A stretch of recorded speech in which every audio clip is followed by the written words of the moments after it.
Ship under attack.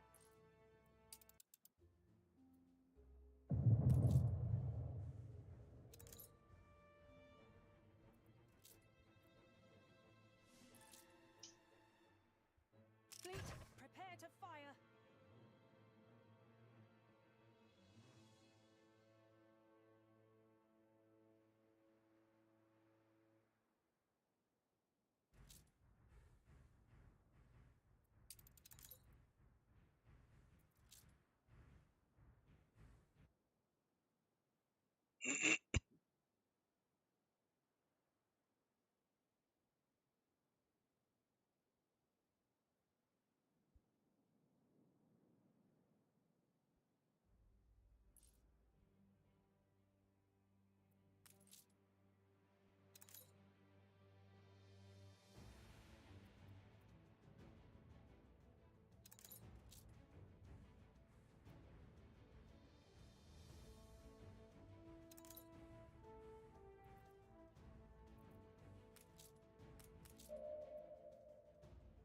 Room to maneuver.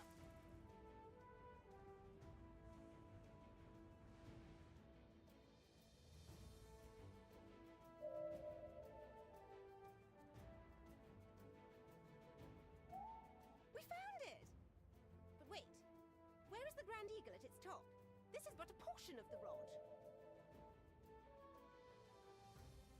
It's no great secret then. We are both looking for the Holy Scepter Bring of her Captain, around. among other things.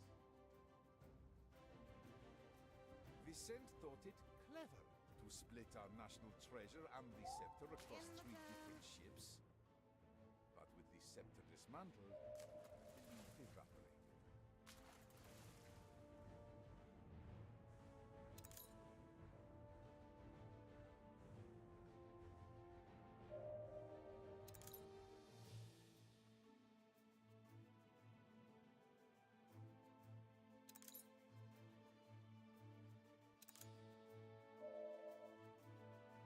Barrier about.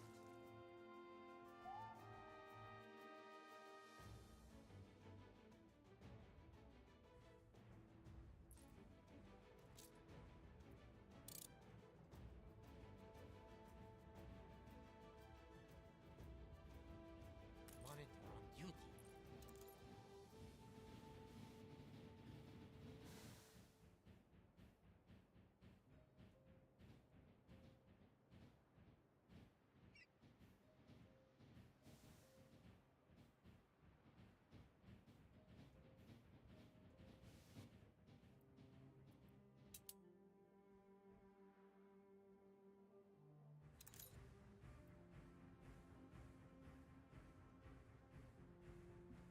Workforce shortage.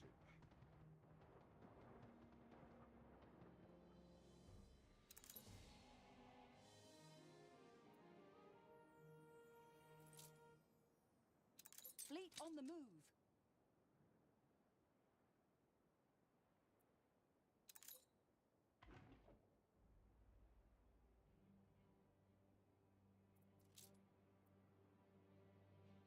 Fleet embarking.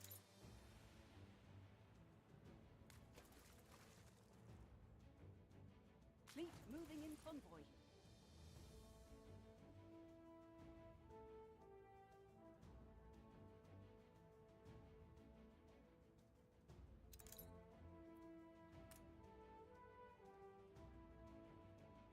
Aye.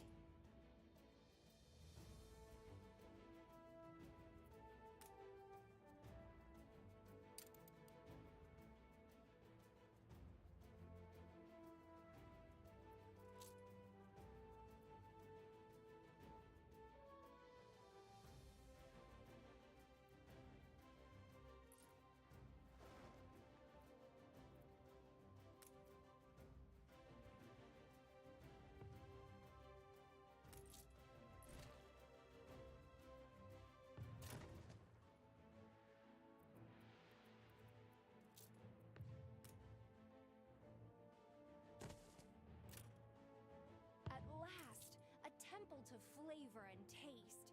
Let us pay our devotions then.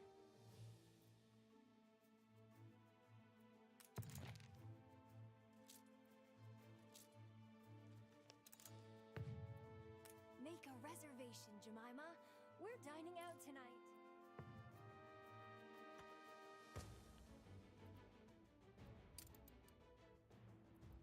Ooh, you gave me a fright. You ready? I was fairly sure you'd die doing that.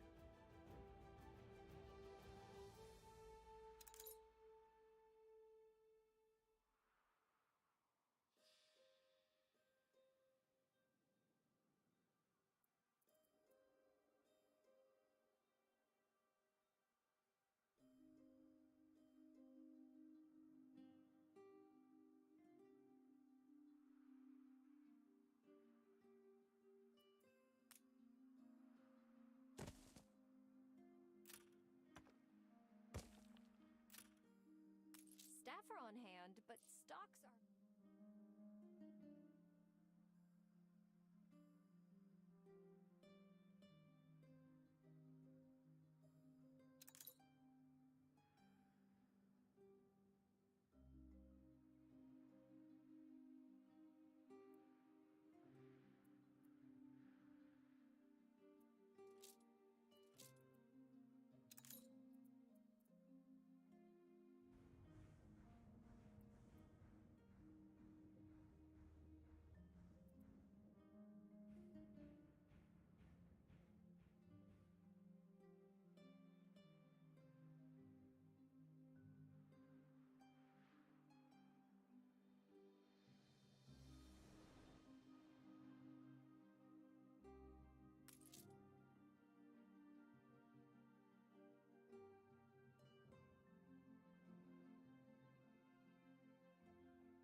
I had no idea I was so prolific.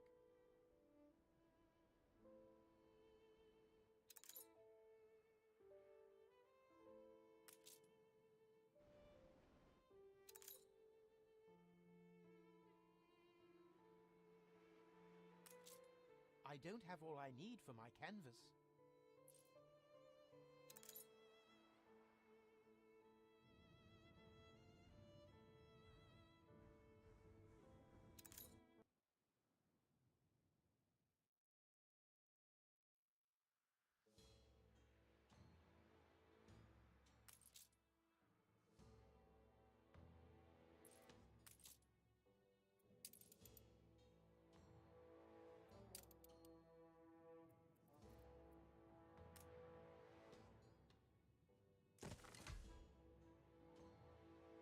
Coming here was a dream.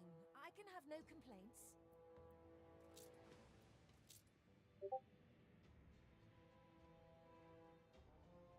An explosion in one of your factories.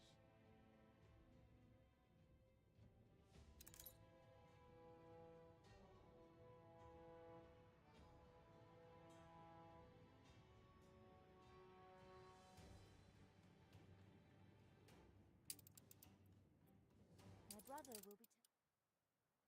Workforce shortage.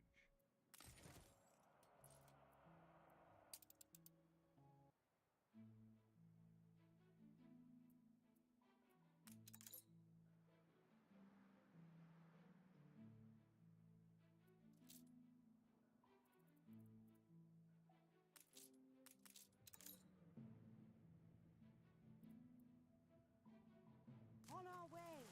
You got yourself an agreement.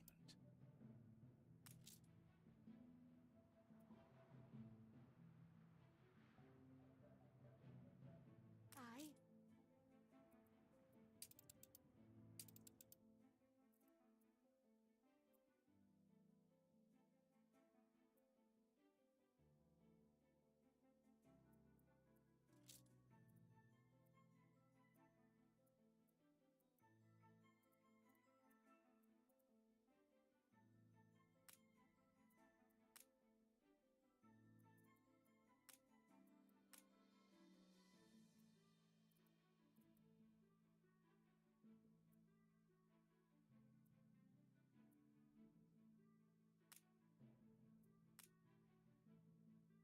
It's all prepared.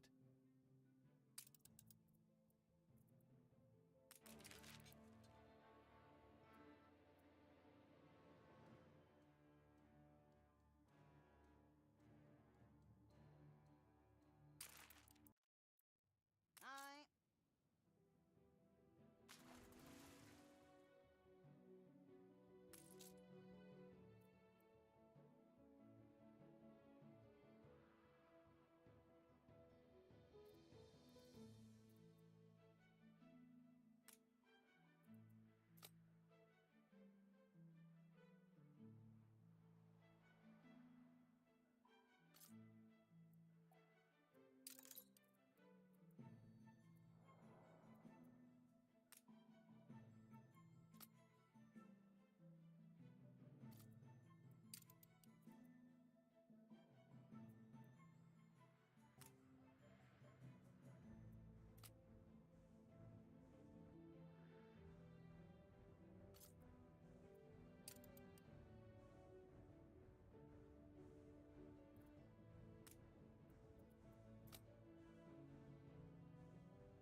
I was wondering where that notice.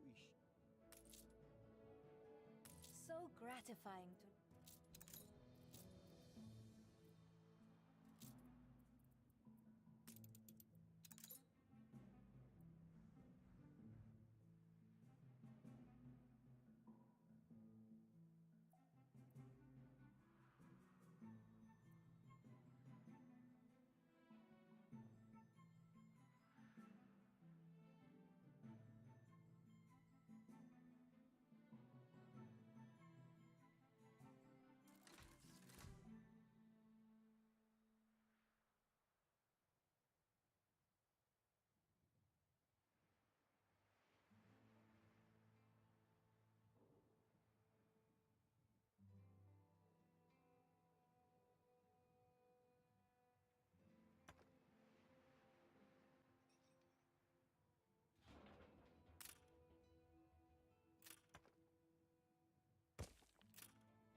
We are out of room.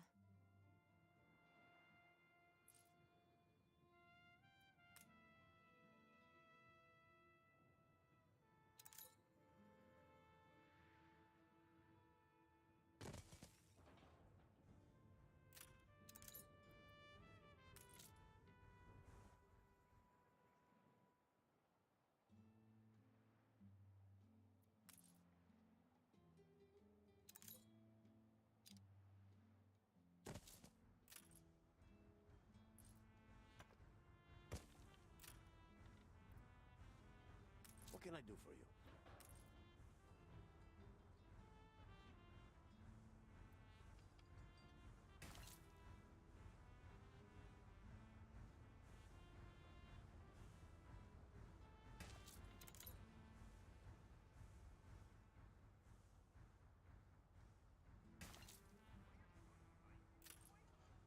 Time to develop my passions.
Workforce shortage.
the going price for contraband?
No fields, no work.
having some first.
To watch?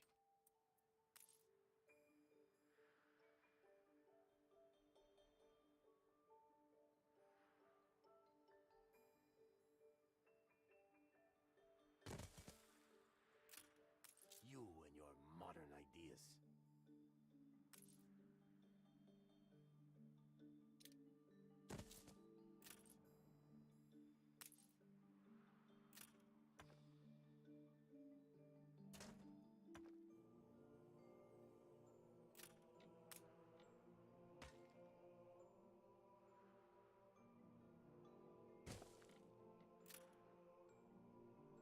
hardware too.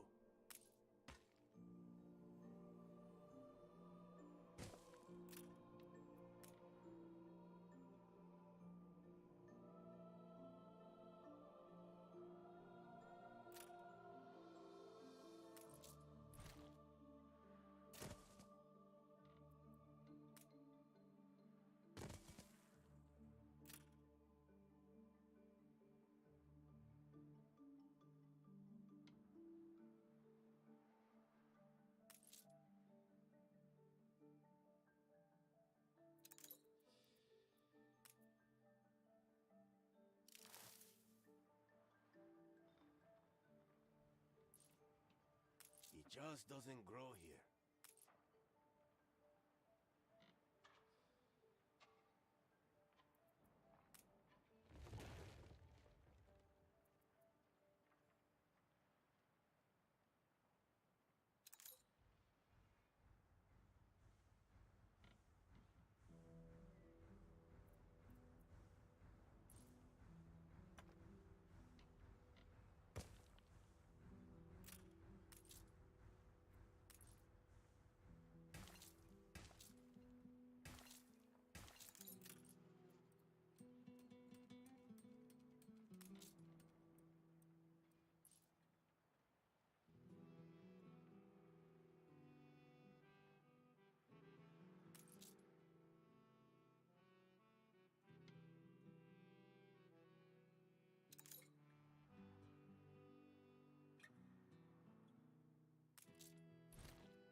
Yo.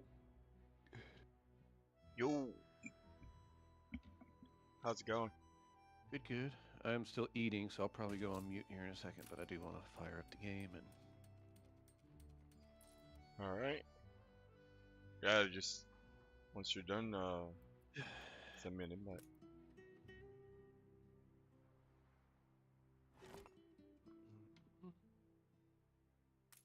You still streaming? Yeah. How many... Oh. Let's see. Just curious.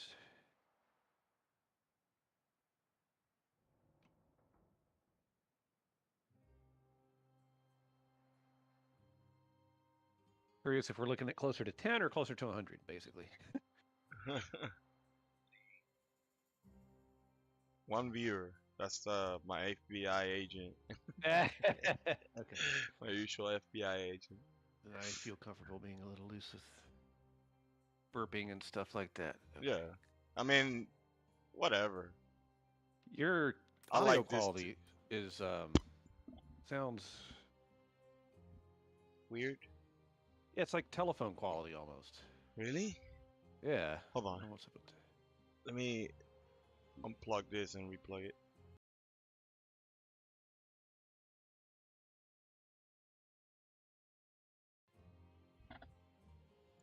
How about now? Now sounds fine. Okay. Yeah, I have a hub, a USB hub for mouse, keyboard, and audio, Mm-hmm. and they drag it on the ground basically, and they get staticky, you know. The headset has like one of those anti-static nods on it, but still,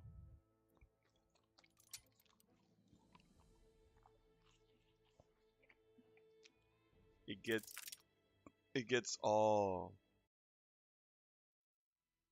weird sometimes, you know. How about that update, man? It sounds like eight. It sounds like this is going to be their permanent or semi-permanent game. Because like I was wondering when I saw that they're going to have aircraft, I was like, I wonder why they didn't just start coming out with a new Anno that's more like 1900. And it made me think, well, maybe they just want this one to continue on. Maybe they feel like this one is D1. The fundamentals of this game are solid enough to just have the time period continue. Yeah. Cause this one jumps into skyscrapers and fridge and all that shit, and that's 1900s already. Yep. And even steamboats, like I'm not sure, but I have a feeling that didn't come out until like early 1900s, you know, maybe No, late steamboats? 1800s. I thought steamboats came out in the 1800s. Really? I could be wrong. I'm gonna look it up. I mean, I don't know. I wasn't there.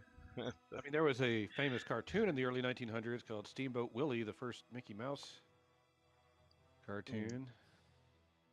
So, but I think steamboats had been out for a while before that. Let me see. Cool.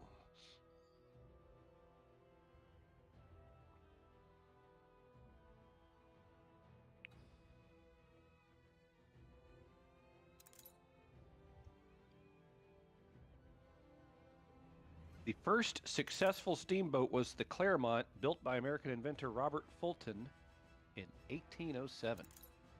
Wow. Yep. The first steam-powered ship, Pyroscape, was a paddle steamer powered by a steam engine built in France in 1783. God damn. But it wasn't really widely used for boating right away, not until that, I guess, early 1800s. But I mean, they were very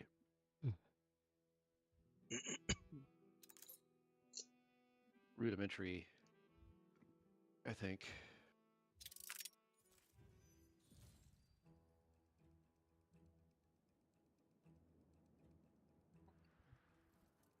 Blow my nose.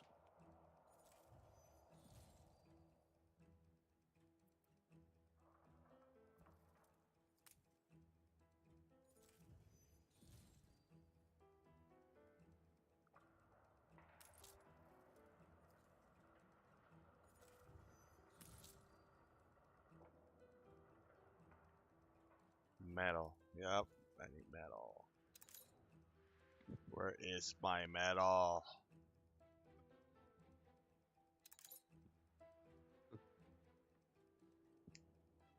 This. Let's see.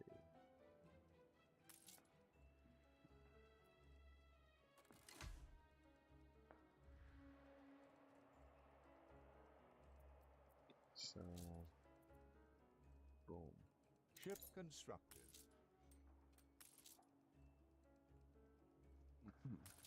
Look busy, people.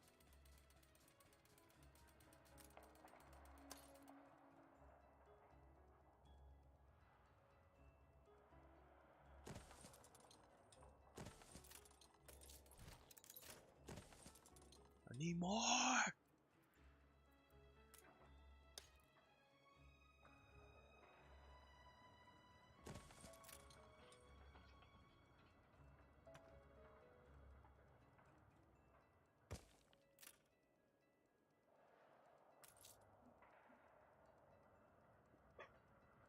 Let's see.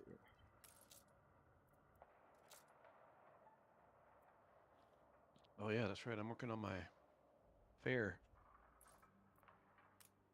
Yep. I'm at phase 4 of 5. But I've got all the steam engines I need. Still need a lot more wood veneers.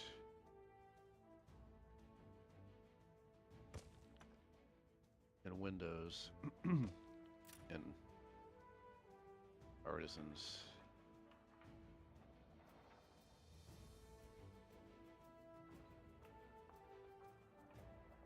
I think I'm having a shirt supply issue, or what do they call these?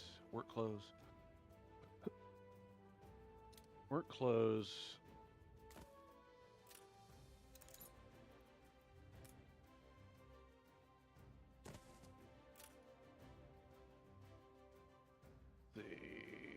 Got plenty of that. Let's go ahead and unpause these guys.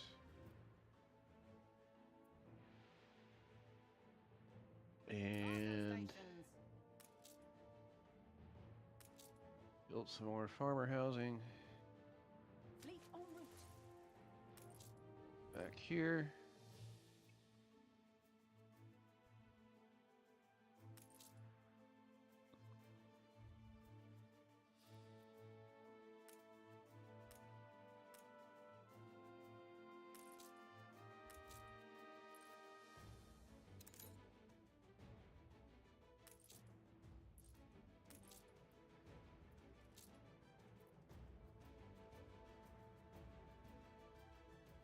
Then I gotta build some shirt factories. I've only got 8. I need 10.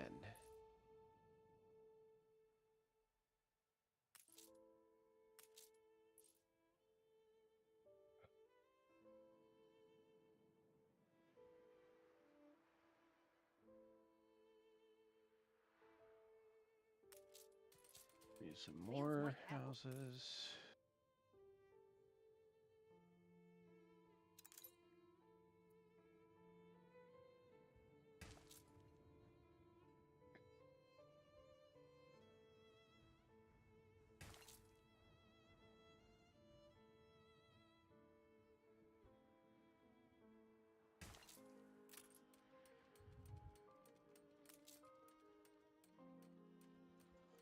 Excuse me.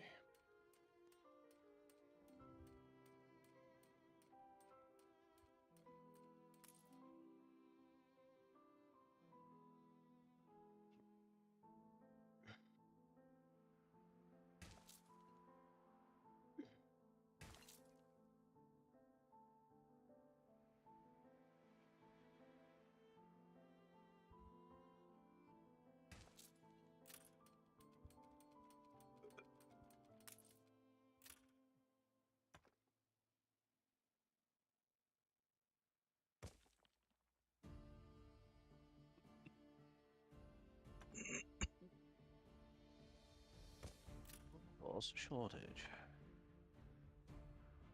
Why? I just built tons of fucking houses.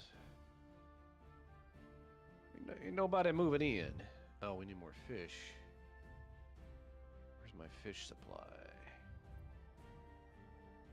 Stations!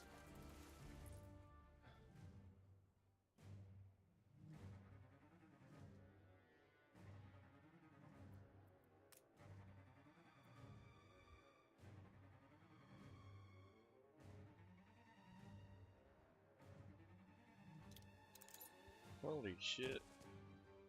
Everything is ablaze. Oh.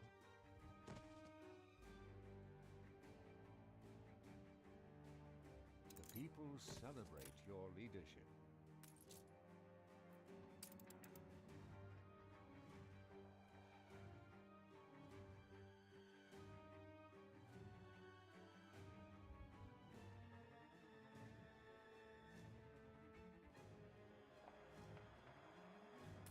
What kind of town don't have a warehouse?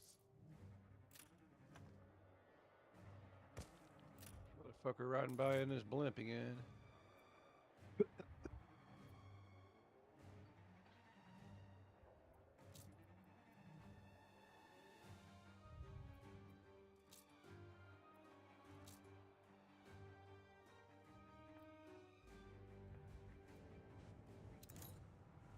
Cargo boat at the ready.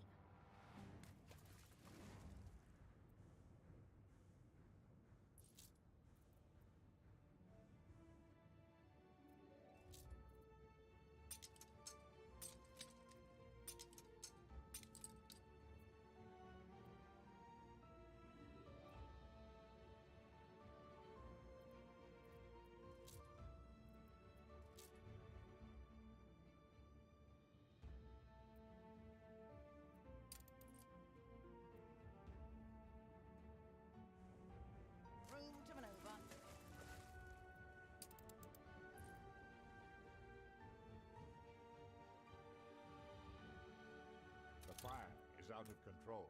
Oh my god, yes, I know. The fire is out of control. A competitor raised a settlement.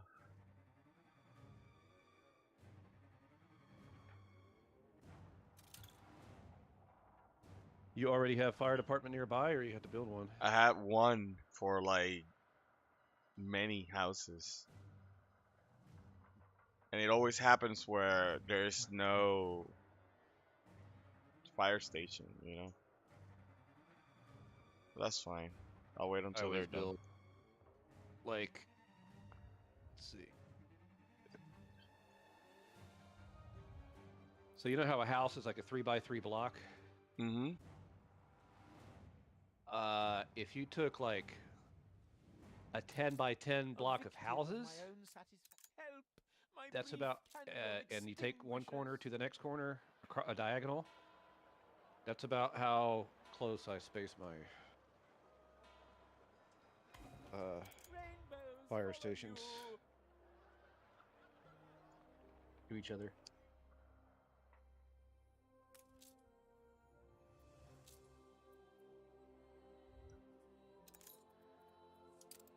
And in heavy industrial areas, I kind of double that number. Sometimes I have a fire station across the street from another fire station. Yeah. Maybe not right across the street, but No, I have them like side by side. Like, yeah. I know what you mean. It's good to have them there because they explode and do all this weird shit sometimes. The one crew from the one station is already out patrolling, but he's like nowhere near fire. The fire. So if you have a second station, they'll immediately come out. Even if you don't have a second station, you can mobilize a second unit, but then it takes time for you to get that to happen. Might as well just have two stations.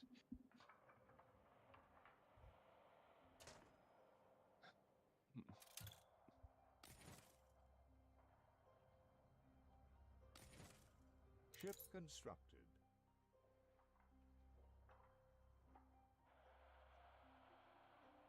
All right. Everything's under control now. Spare a thought for us?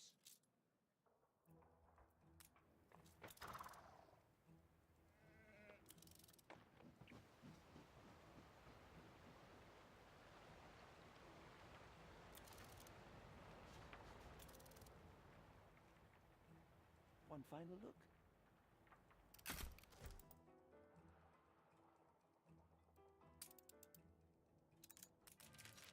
Comforting as a moist and springy sponge.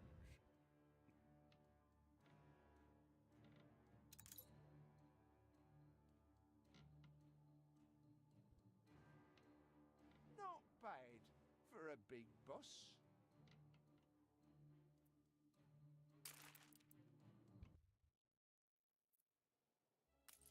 Peddlers say there's nowhere to take it.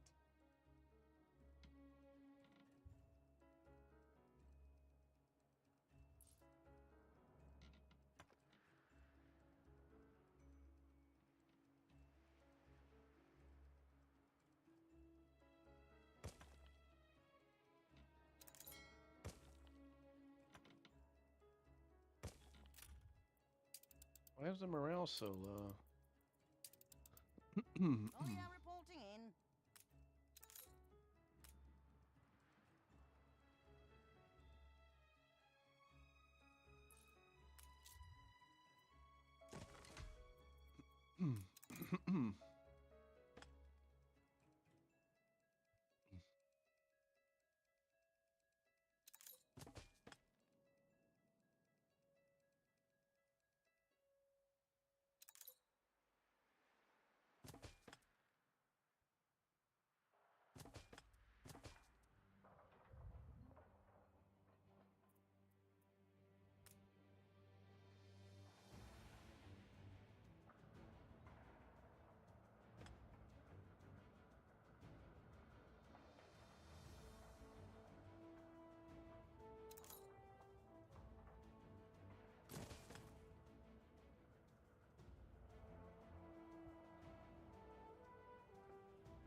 Excuse me.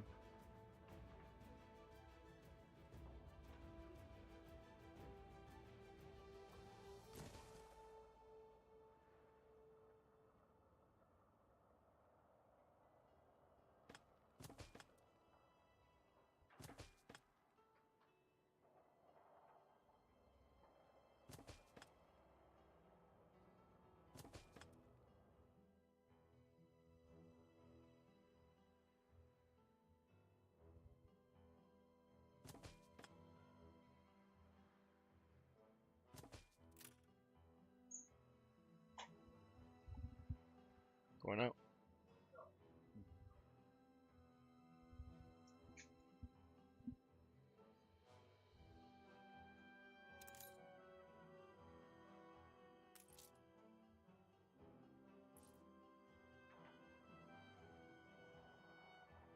Alright, that should be good for now. Need to send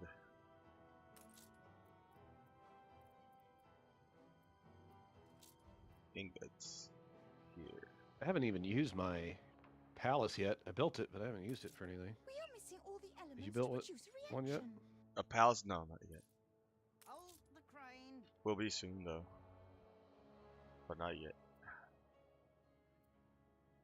So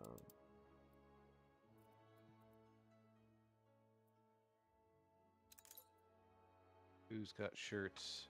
Light bulbs. Bricks. Hans bricks. Tallow, pigs, glasses. Iron, sewing machines.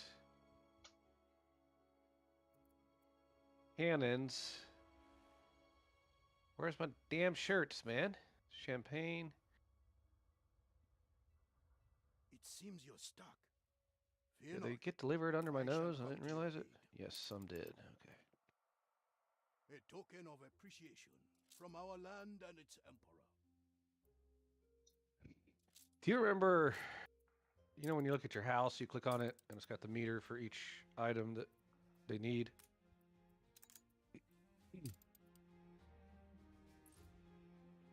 Hello?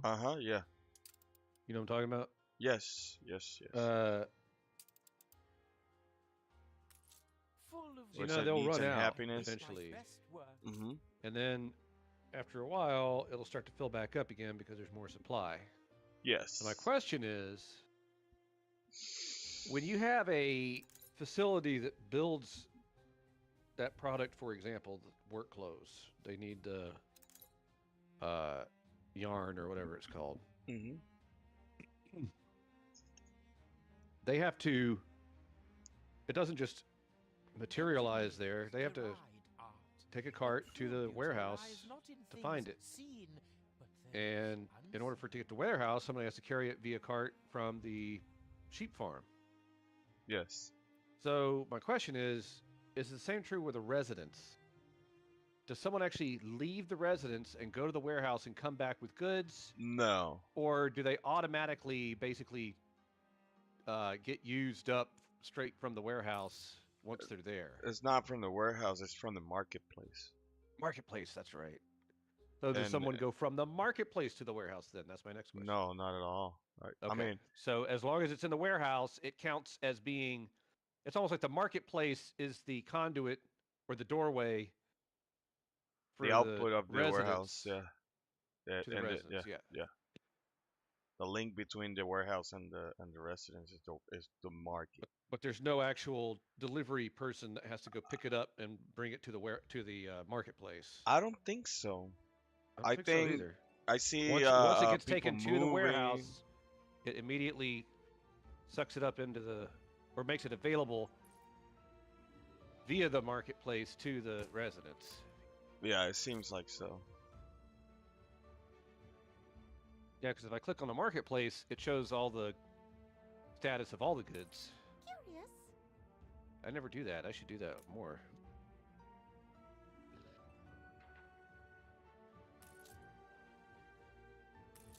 Not much left to do today.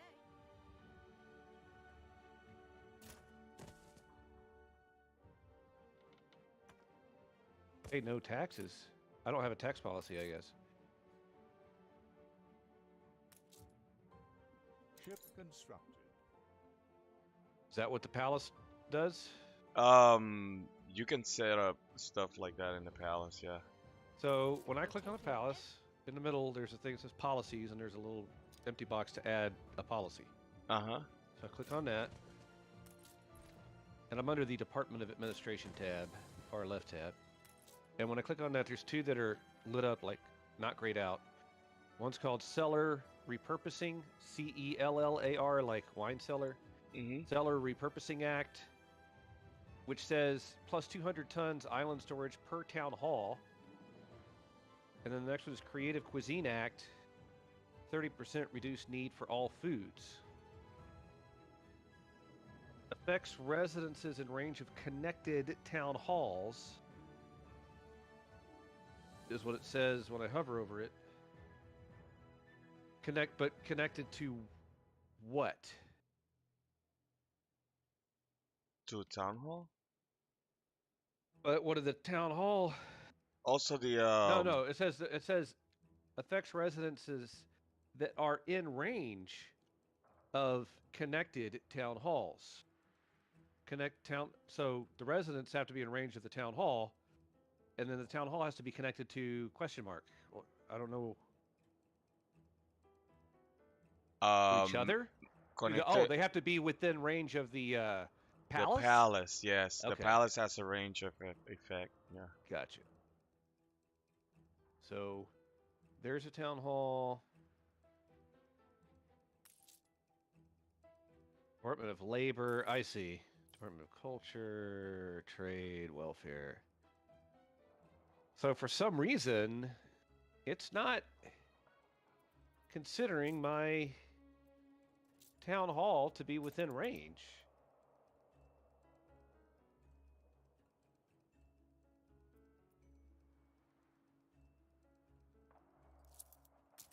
Hide the bottle. I'm missing particular materials. It's coming. Come on. I need to boost my fleets, man. Like buy propellers and stuff. Oh, there's one. Some nasty coffin. We didn't hear it. So, Hold the crane. where are all these bricks going and coming from? Oh, that's right. Up there. Yeah, I did this. Yeah, I'm buying bricks.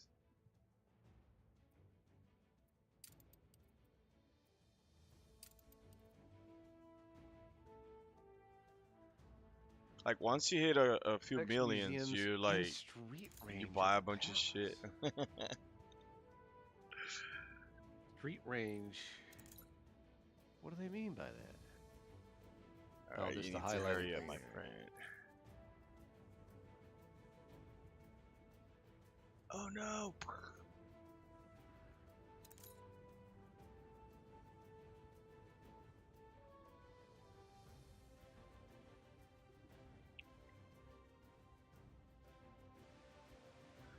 Yeah, it's gonna take forever.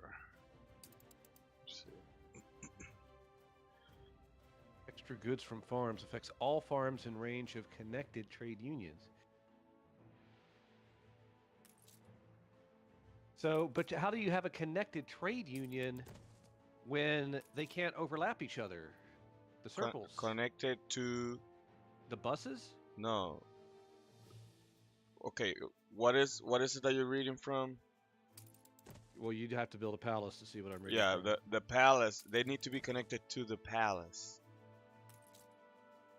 But how? That's what I'm saying. You mean the blue circle has to touch the palace? Is that what you're saying? Look, not the it doesn't have to touch the palace. Look at the streets when you highlight the palace. Okay, so as long as the town hall hits that green street. Yes. That's what it's talking about.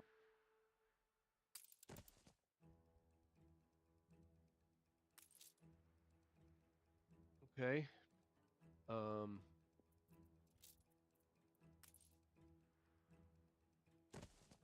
Perhaps you are a dragon. I'm gonna have to move among my palace mortals. in. Simple as that. What? I need to move my palace so that It's more I can actually take centered. take advantage of the benefits, which means I'm going to pave the road in front. Faux show. Mandatory.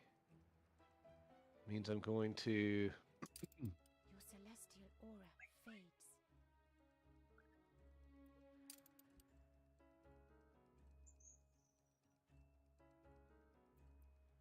She's saying that my celestial aura fades.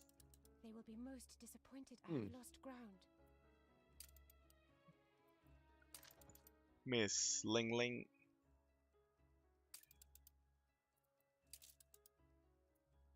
Let's see.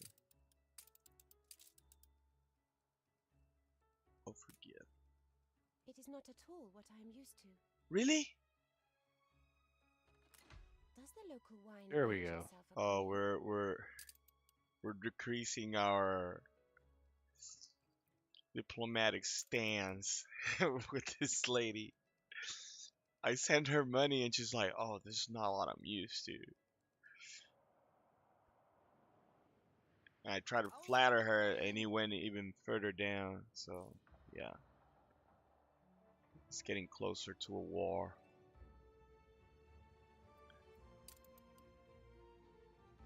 I can feel it. I just bought another chair from her, boosted my balance to plus 31.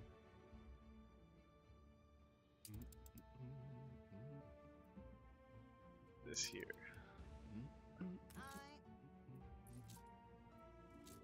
Items. We need this items.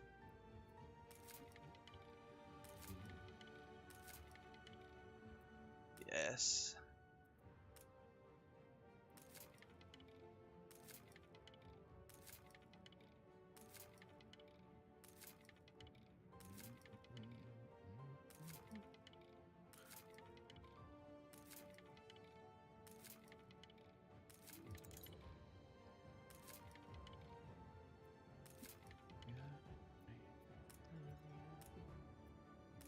Land reform, extra goods for farms.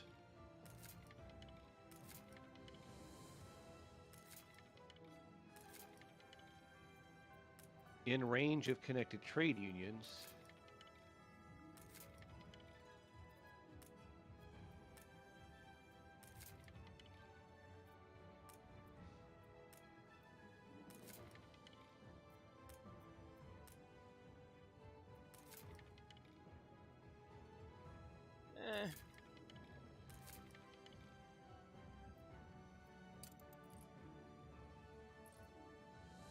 Cargo stations.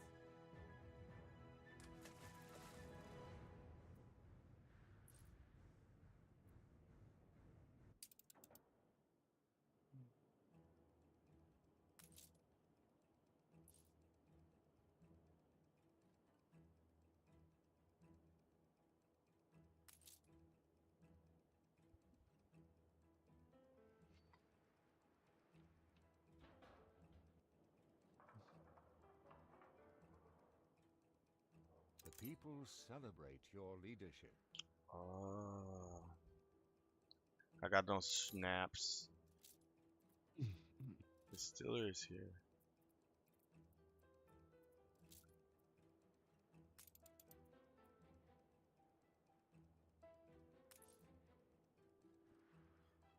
Zero. Put a couple. Have two more. Just because. I still got workers in this land.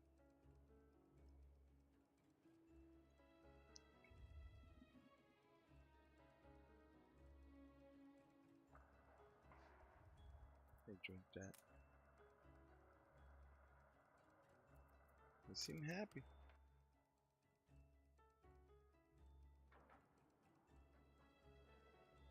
A morning is all I need. Here we go.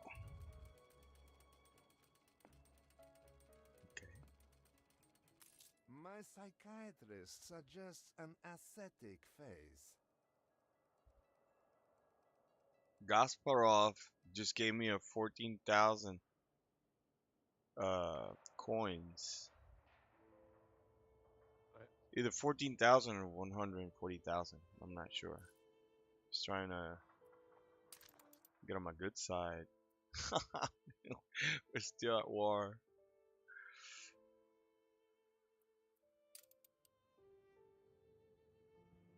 Cargo boat at the ready. Forgot all about him. Let's see. Back here.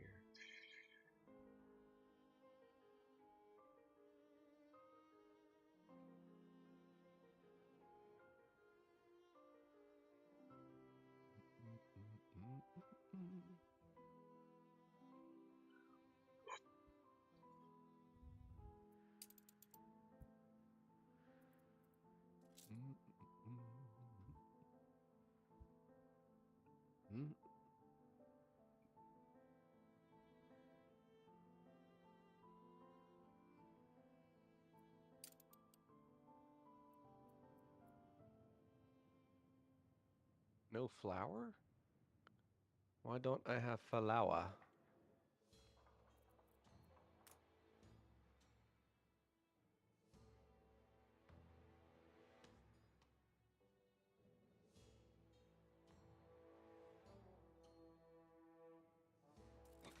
Excuse me. My shirts are still struggling. What's up with that? A few murmurings. 70 are supposed to go there. 40 are supposed to go there. I'm just gonna reduce this to 30. I really thought I was fixing my shirt production. Oh, no wonder. This one has no fucking road to a...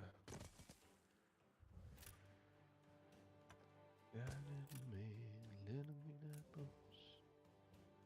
It don't rain in Indianapolis in the summertime.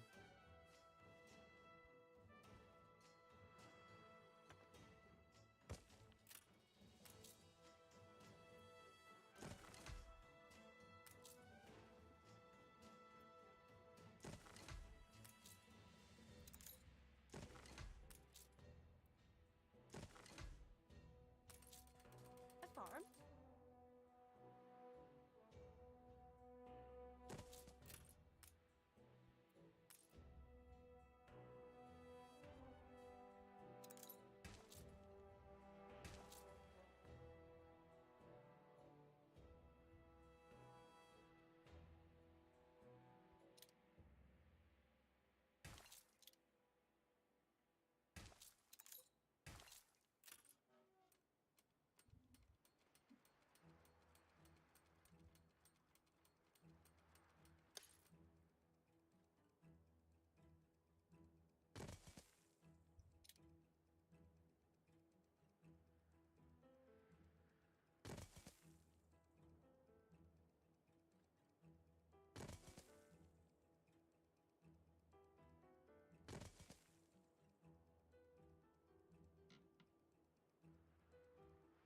Closing in on 4 million. Nice.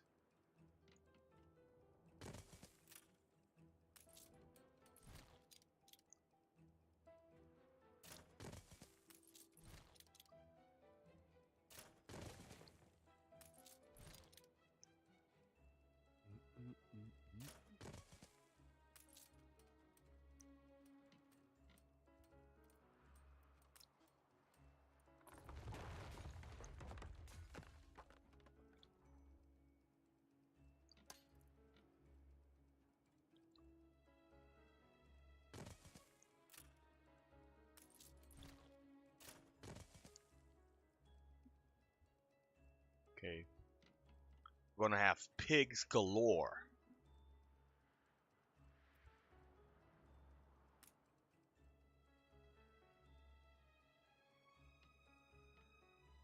We're gonna put one here.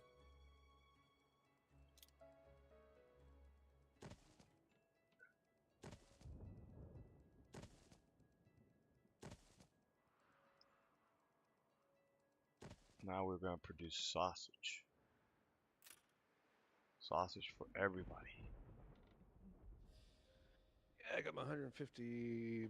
I got all materials and 200 shy of the people.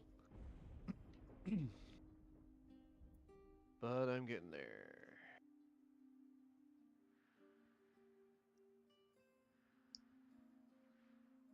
Life here is a wonder.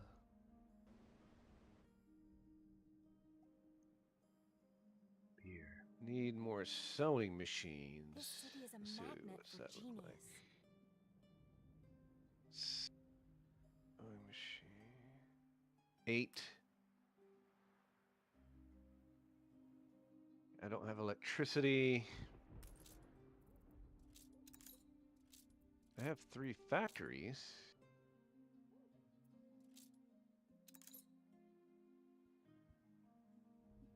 What's my steel beam and wood look like?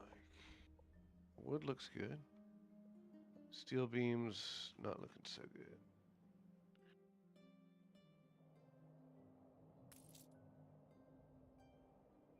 Got 4 furnaces on this island. I guess I need another one. What's my iron look like? Unprecedented. Not much. Why is that?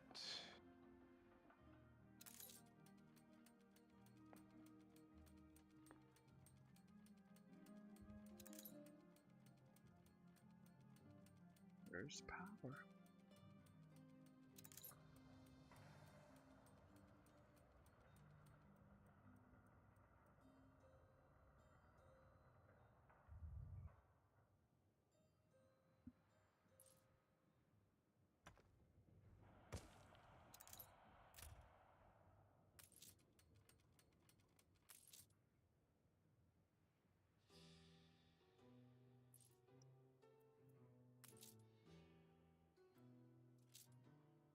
Oh my god, these people. I have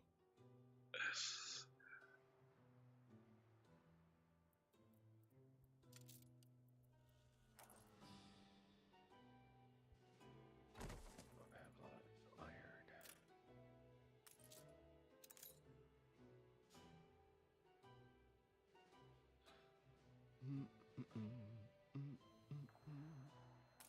Welcome to the manufactory.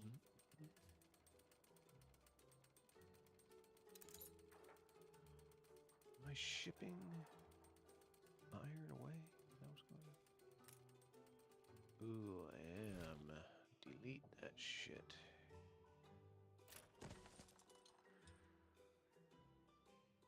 And delete that too.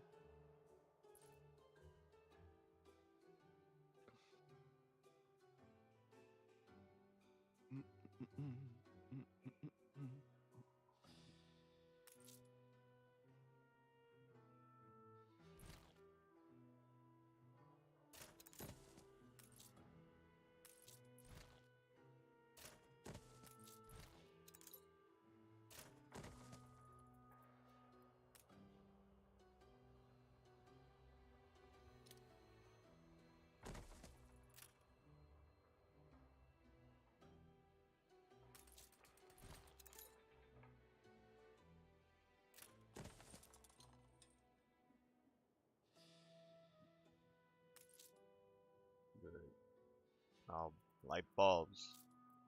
Let's optimize. Only one? Okay. How many of these we got? 110? Okay, let's do one of these.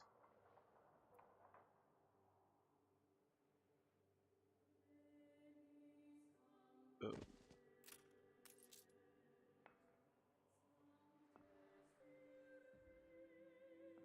And How's this? What do we got here?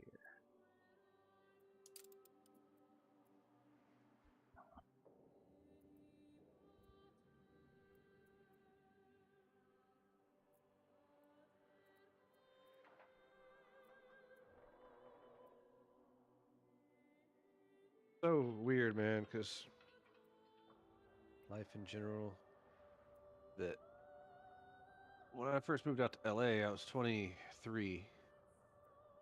Mm-hmm. And I had basically just turned 23 a couple months before. And I knew people who were 26, 27, 28, and they seemed like fully adult to me, even though they're only a few years older. Yeah. Now, I had known people who were just a few years older back here, but since I had known them for a long time, they didn't really seem, because I had known them for a long time. But because these were all strangers to me in a new land, so to speak, you know, they all just seem kind of like. But now, like, there's this dude at work, one of our videographers, and he comes to shoot the shit with me when it's at the start and end of the shift sometimes. And he's 26, and it's just like I see him as this kid. Yeah. But it's like, I obviously he sees himself as fully adult, but to me he's kid, and I finally understand now. Like when I was that age and I was working with older people, why they would always say shit like, "Oh my God, you make me feel so old." Da da da da. Yeah, I know exactly what you mean. At work, I lead this group of people, right? And there is this chick. She's like 20, and this other guy. They look like brothers, but I tell them they're cool kids. You know, they are like they're awesome kids. You know, but when I tell them that, they're like, "Hey, I'm not a kid," you know. And I'm like, "Yeah, but I'm 40. I'm almost 40 now, and you know, like I could be your father, really." Explosion in one of your factories. You know, so I see them like kids. A fire It's just broke fucking out. crazy.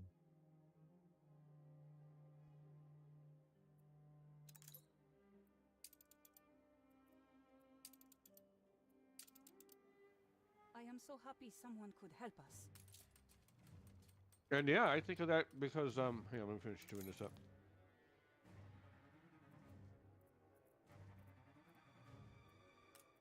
So he's like 26. He's one of the younger ones, but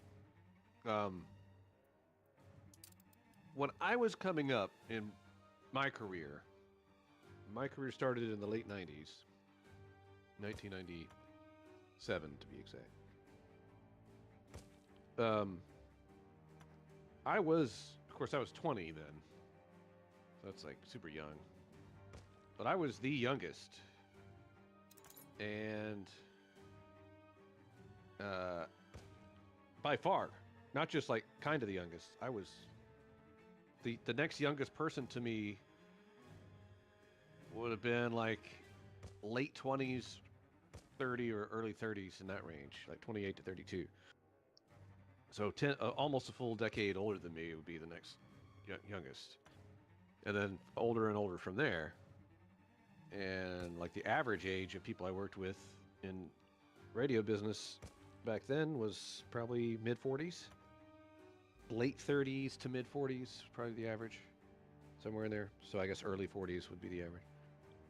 But I come here, like I expected when I came here to work at where I'm working now on TV, the first TV job. So I don't know if this is normal or if this is a new trend that I'm about to explain or what, but I expected to see a bunch of seasoned professionals in there writing up these news broadcasts, like probably older than me.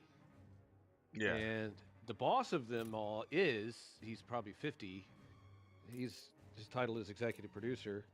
He oversees all the scripts. So he's like the last catch before typos possibly either go on the air on the super. We call them the super. It's the text that goes along the lower third of the screen. Some people call it the lower third. Some people call it a super, like superimposed text. but it's just different term for same thing. And so he's checking those to make sure those are correct.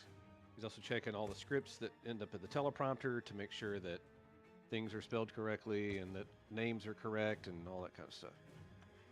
So he's like the spell checker, kind of, sort of. Yeah, he's basically policing the scripts, overseeing the script, not for accuracy, like they might have had a date wrong or whatever. Yeah. And the reason he's assigned to that is because he does have a lot of experience. He's been in the business since the like mid '80s or late '80s maybe, and he's got a lot of experience, and so he's able to spot things and yada yada yada. But most of the writing staff in there is like like 30, which to me is so young to be doing that. Well, okay, never mind. I heard a noise. I would have thought everybody in there would be like at least my age, and I'm 45, so I thought everybody would be at least my age. But no, because I mean I would have applied for those jobs. I'm kind of glad I didn't now that I know what their schedules are like. They have worse schedules than I had before. They have to come in, some of them at 10, 11 p.m., midnight, shit like that. They do 1 hour broadcast. That's basically the end of their shift. And it takes them the whole 7 hours before that to fill that hour, to figure out what they're going to do to fill that hour up. Because a lot of it is, they basically kind of have to backfill it, so to speak, where they load it up with a bunch of stuff that they know they probably won't use because there's going to be more relevant new stuff by the time 7 a.m. rolls around and your show's time to go on. But you got to have some kind of foresight to know that maybe not. Maybe this is going to be a slow news day coming up and there's not really going to be anything. So you have to have shit on standby, news stories. Most news story packages run about 1.5 to 2 minutes. And there's probably about 20 minutes of commercial per hour. So you got really 40 minutes to fill up. And all of your anchor reads off the teleprompter, where they're just kind of reading a story, and then you're being shown like somebody's mugshot or whatever on the screen. Those kind of things are timed out to take a certain amount of time, and then whenever you have like a reporter in the field package, those are things that are like 1.5 to 2 minutes. So, but if you think about that, just in those terms, let's say we're only going to run reporter packages. You've got 40 minutes to fill, and most of them are 2 minutes. That means you've got to find 20 stories. That's a lot to fill that hour. So you're really probably looking for more like 10 stories, and the rest of that 10 stories to make up 20 minutes. And then the rest of the 20 minutes is taken up with weather, with the little traffic reports, with the anchor reads and all that kind of stuff. But I'm sure there's a science to it. I mean, there was for me when I was putting together the little mini newscasts I was putting together for radio. There's a method that you do and all that, but it would definitely be, I could do it, but it would definitely be challenging for me to try to produce one of those hours. Especially if I had to wake up at 10 p.m. to go to work, to get to work at midnight, or really 11 p.m. to get to work at midnight, to do a show at 7 a.m., and then I'm off at 8 a.m. That's like, it's a graveyard shift. Yeah. So, yeah, I could do it. In retrospect, I'm glad I did not apply for any of those jobs. I would not have guessed that they only produced for 1 hour. I thought that you would basically have multiple producers working in conjunction with each other. Like a room of producers like maybe 6 of them, and each one is only doing one block. There's 6 blocks. There's an A block, B block, C block. There's F up to F. It's a 6, and basically, the first 10 minutes of the hour is the A block. 10 to 20 minutes is the B block. 20 to 30 is the C block, etc. Your D block is basically your A block is always going to be your top stories. Top of the hour, opening of the show. It's going to be your most important stuff. Your D block is also going to be that because it's the bottom of the hour. People are tuning in at that time to see what the headlines are. What was I going to say? I can't remember. I got stoned. Lost my train of thought.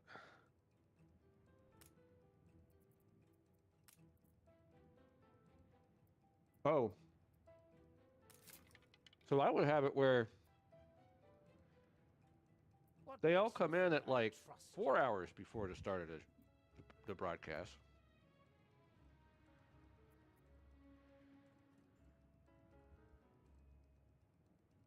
And they're all responsible for only one block per hour. When the commercial break comes on, coming out of that commercial break is going to be time for the next person's block. And in fact, I should pitch this as a not like to try to convince them that they should, but just like, hey, has anybody ever thought to do it like this? Seems like it would be so much easier on everybody involved, and it would, I think, lead to more continuity. So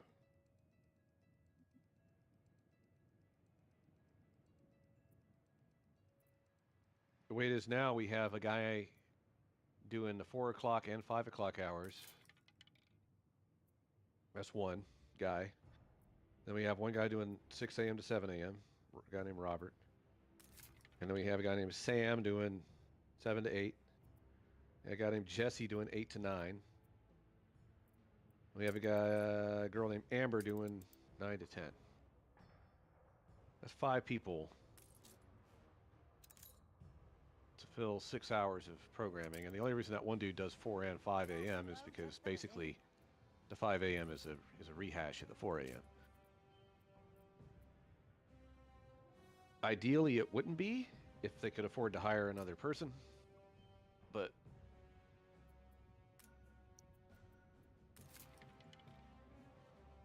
I would have them all come in at like 2 a.m. All of them arrive at 2 a.m. And your only job is to find, like, Robert's only job is gonna be to find content that'll air in the B block.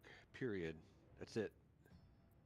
That means while the show is on, he can gather content that'll be fresh for the next hour while the other blocks are on. Like when his block is done, it's time for next dude's block. He's now got 45 minutes to go to the bathroom, get something to drink, find new stories, do other kind of production before he needs to come back and do his next hour's B block.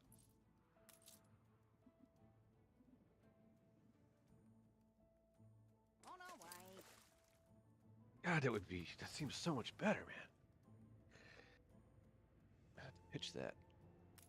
Anyone for croquet?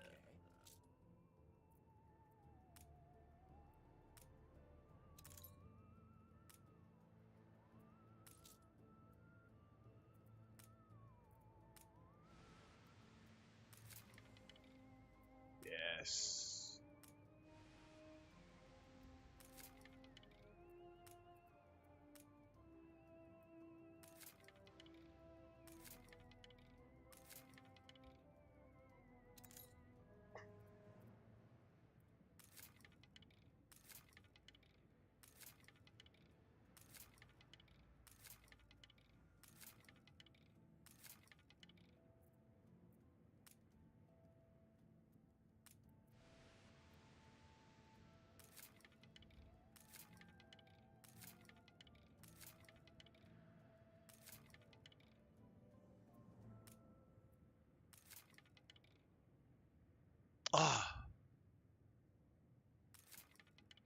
Dumbass.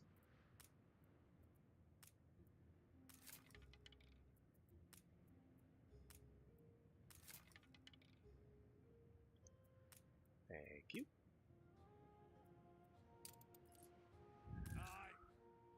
Okay. Then.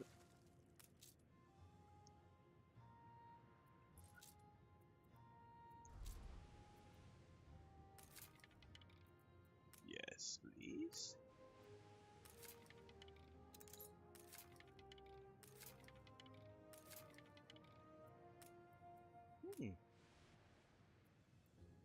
Not too shabby.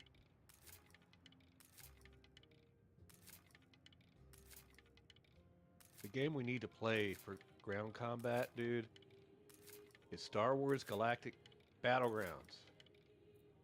You think so? Yes, because it's the same exact game engine. Like, I'm not just comparing them, like, theoretically. It literally is the exact same engine as Age of Empires. It's built off, it's just basically a different skin. So you would immediately click with that game because you recognize all the mechanics immediately.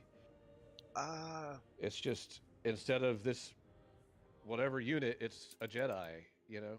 Yeah. But I would like it to be more modern though, like not so brickery. Oh, the graphics, you mean? Yes. This is beautiful. Well, I agree with that, but I think there is probably by now some sort of mod to scale up the resolution. But maybe I'm wrong.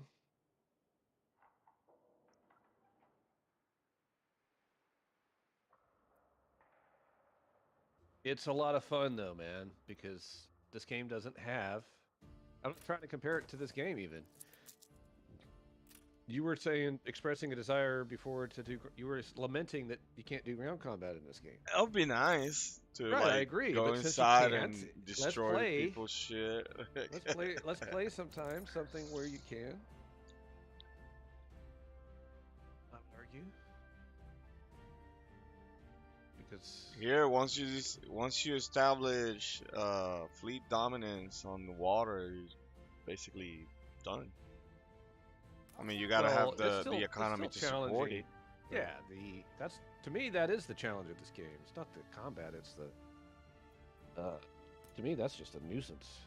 To me, the real challenge of this game is keeping your balance. I don't mean your financial balance. I just mean your ecosystem of your society. Yeah. Your pig production, your sausage, all that shit. Keeping everything in a... And you've got so many things from different regions that have to be shipped back and forth, and trying to keep all of that in a perfect balance to maintain this consistent growth. To me, that's the challenge of this game. To me, that's the fun of this game.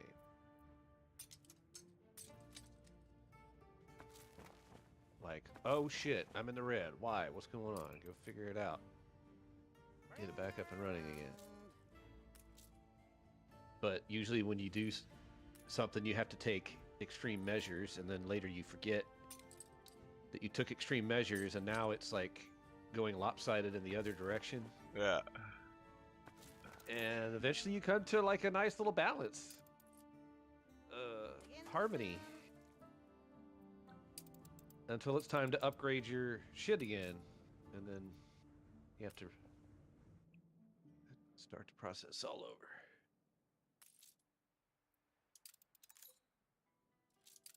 And it would have gotten old a long time ago if they didn't keep coming out with all these awesome DLCs.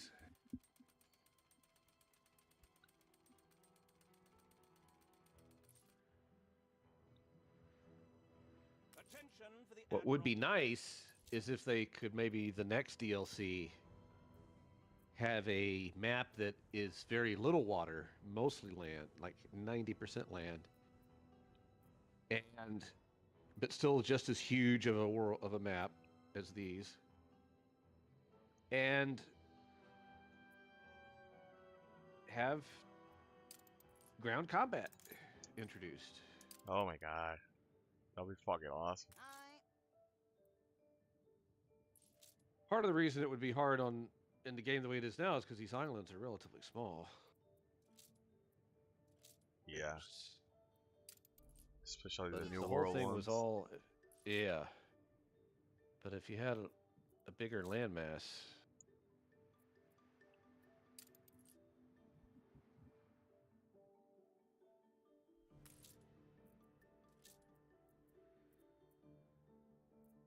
I have enough to start the phase.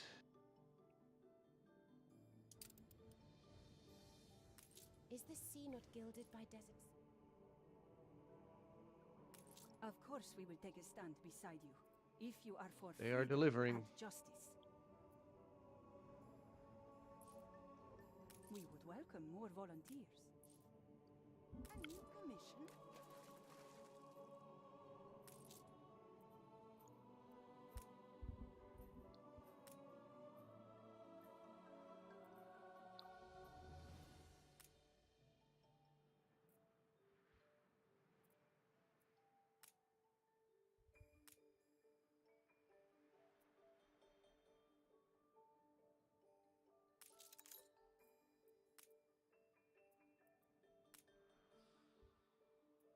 We search all our visitors. A necessary precaution.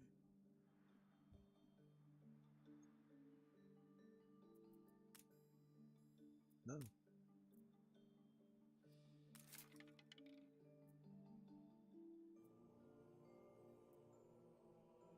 Biden administration plans to end pandemic border restrictions.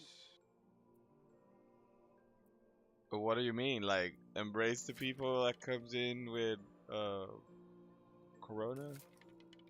I guess they're now admitting that there's no threat from coronavirus.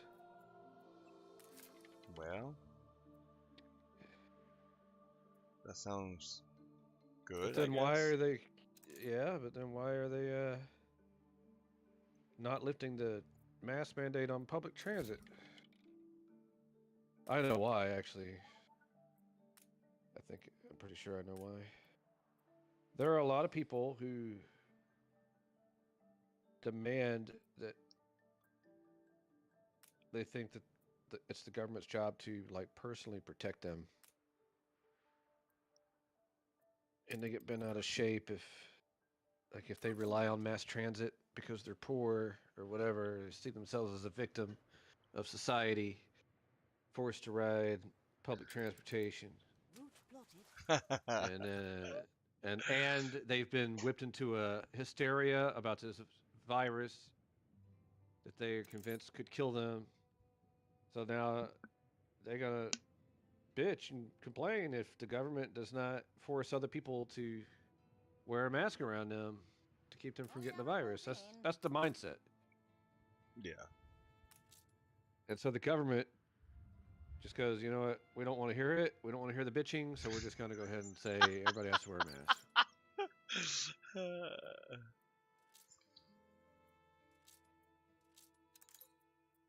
And then the people who don't want to wear the mask, some of them bitch, but most of them comply. And then that makes the ones who bitch a relative minority, and then they're just seen as troublemakers.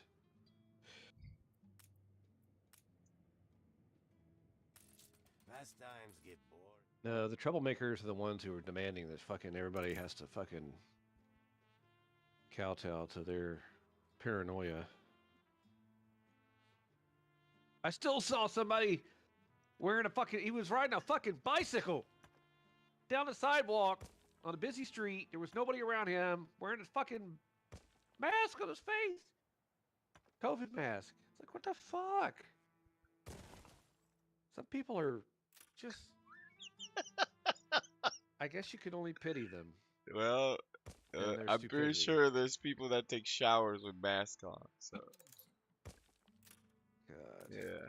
I just can't imagine being that frightened of life. Like, there's just no way to live, man. Yep. Paralyzed with fear.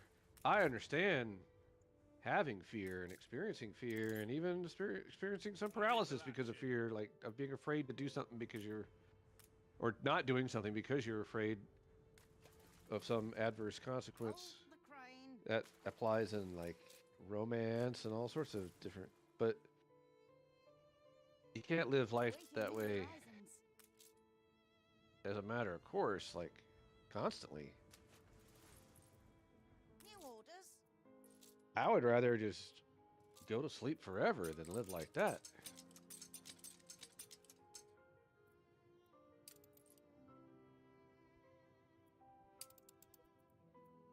What's the point of living if you can't enjoy it? Yeah. Is it those players? Yeah. Yeah, that's Some people would sad, say the man. point of living is actually sacrifice and Risking. pain and Living on itself is a risk. We're I in think the presence of a virtuoso. yeah, of course.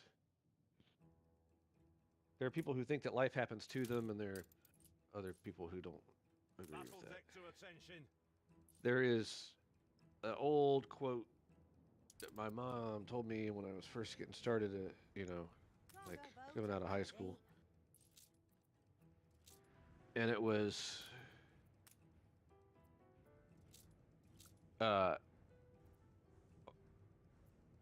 only 10% of your life is what happens to you. The other 90% is how you choose to react.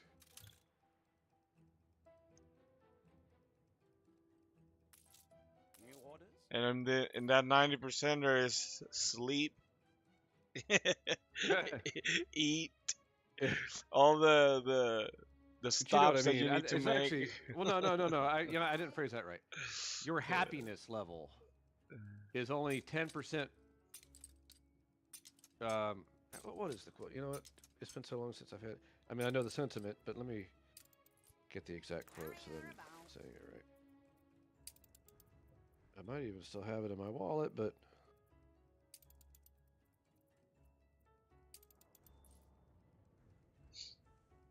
yeah, it's life is 10% what happens to you and 90% how you react to it. New orders. Basically saying that your reaction to the things that happen around you have far more impact on your life than those things that are happening around you. Because it's how you interpret and absorb and learn and grow from those things that matters, not the thing itself. Two people could be in the same crash and both end up in a wheelchair. One can view it as, oh my God, I can't believe I was saved from death, even though I have to be in this wheelchair. I'm grateful to be alive. And the other one could be like, I wish I would have died in that crash. This is a horrible way to live. You know what I'm saying? Like two different people can have the exact opposite reaction to the reality. same. Yeah. And that's all the quote's trying to say is that it's really up to you how you choose to react to it. And sometimes it's not a choice. You don't always. Sometimes it's a subconscious thing. But you have to realize that you do have that power to make that choice. That's one of the. I kind of combine that with the Anthony Robbins quote, where he's talking about the power of your mind and the power that you have of control that you have over your mind. And you can convince your brain. He gave an example that everyone can relate to. I can't remember what it was. And he was like, that was your brain convincing you X, Y, and Z. You can turn it around and convince your brain to think X, Y, and Z. And it's almost like when you're in a dream state and you realize you wake up in your dream, you wake up and realize you're dreaming, but you're still in reality asleep and dreaming. But in your mind, in your dream, you're like, oh my God, I'm dreaming right now. And I can control, now that I'm aware that I'm dreaming, I can like jump off the ground and start flying around. I can control this dream reality that I'm in. Hey, you've had that happen before, right? Yeah. Yeah. It's almost the same thing with psychology. Like you can take control of your mind and direct it where you want it to go. And Most people don't realize that, and they allow the stimuli to pull them in certain directions instead of the other way around.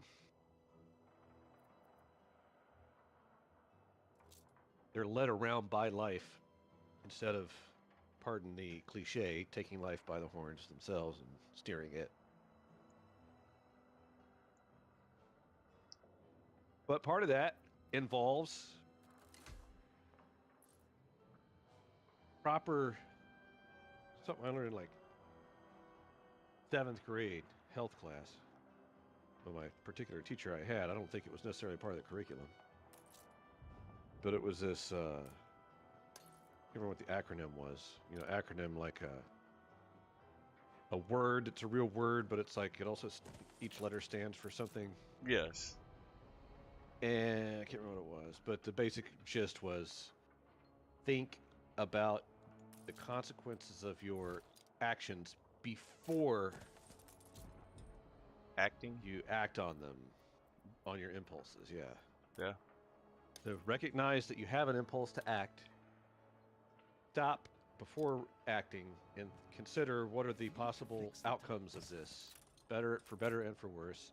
Do the good outweigh the bad, etc., etc. And everything that you do should have a desired outcome, like that you're working toward. And if it doesn't, if you're just aimlessly going around, I mean, that's kind of where that term aimlessly comes from. If you're just like floating through life aimlessly, then that's all that's going to happen. It's just going to happen to you. You're not going to have any control over it. Yeah, you're like a leaf blown by the wind. Yeah, and to a degree that is true. It's also a mistake to think the opposite, that you have full control of your life. You don't. You don't have control of the things that happen to you, but you do have control of the way you react to it. Yeah. That's the yin and the yang, basically.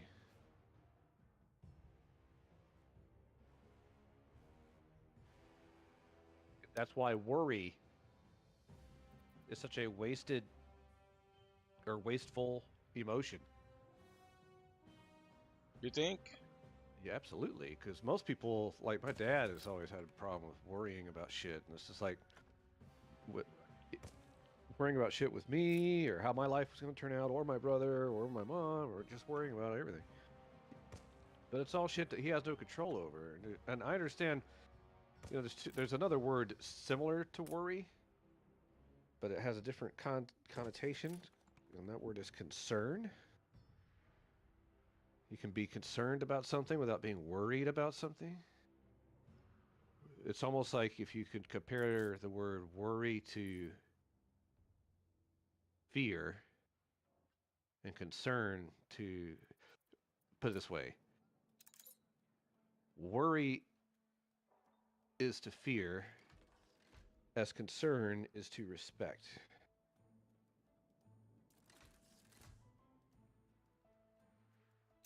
Well, yeah. You know how fear and respect are both kind of related. Yeah.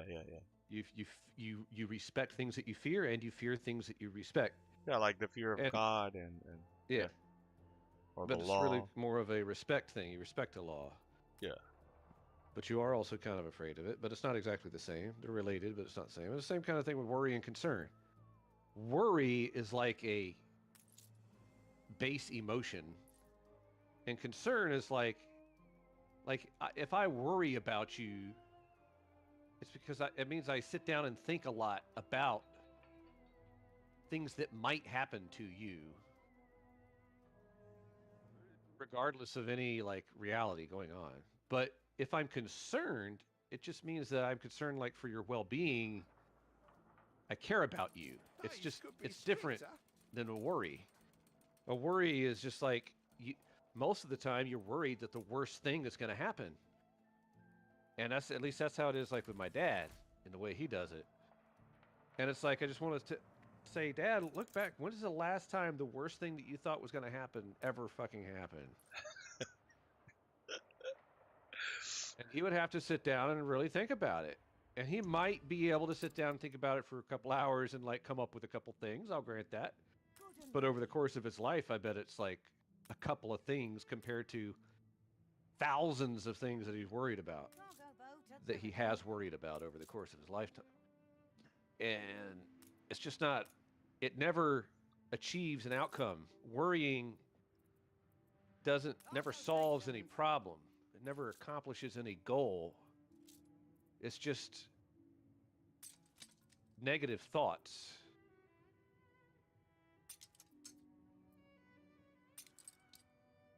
Yeah. And usually, if anything, it can lead to a smothering of another individual because the worrier will, because they're worried, try to prevent the other person from acting on something or whatever out of a worry that something might happen. And then that can damage the relationship between those two people. So I think, if anything, it's a net negative. Well, one day I told my uncle, I wish I had I was like you, which have no fear. And he said, fear is what keeps you alive. Like well, I never said have no fear. In combat. So I think a balance. With that. Yeah. Yeah, I agree with that though. But at the same time, I remember thinking when I was in high school, I was sitting in class, and I was actually going to a youth group at the time that met like every Wednesday night. So I was somewhat religious, but not like cultish religious. Like I read Bible a lot. I read a lot of scripture to try as almost like a seeking some kind of age-old wisdom, type thing. Yeah, philosophy. And that was the main reason I was reading it. It wasn't like and the reason I went to the youth group was because of the camaraderie that the kids my age had with each other, and they didn't have any like stereotypical or judgments based on stereotypes between them and that kind of stuff. Whereas in like at high school and among my other friends that I grew up with in the neighborhood, some of them were mean or picked on you or whatever. None of that shit existed in the church youth group. They were all just cool kids, nice, nerdy kind of kids, all got along with each other. That was the reason I went. Main reason I went. But anyway, I can't remember where I was going with all that. Fear and combat. Reading. Last time, went to church. I was sitting in class, and it was the same class that a kid had accidentally been shot. That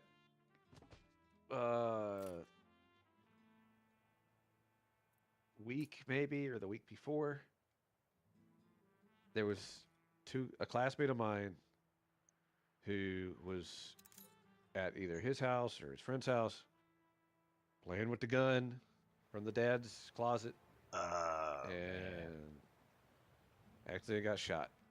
And I mean, this was 10th grade, I guess, or maybe 11th, so I was like 15 when that happened, 15 or 16. And he wasn't like super close to me, but in terms of as a friend, but he and I sat next to each other, and we, would say small talk every now and then, and we worked on projects together sometimes and stuff. So it wasn't like we were total strangers. So it was kind of like a little shocking when we came in one day and the teacher announced that he had died. He had been shot in an accident. And that's why when I hear about it happening now, it's like, man, this stuff's been happening for a long time. But anyway, not long after that, I remember sitting back in my chair thinking, what if somebody just like came in and started just like killing everybody? And this was even before Columbine that I was thinking this. I don't know why.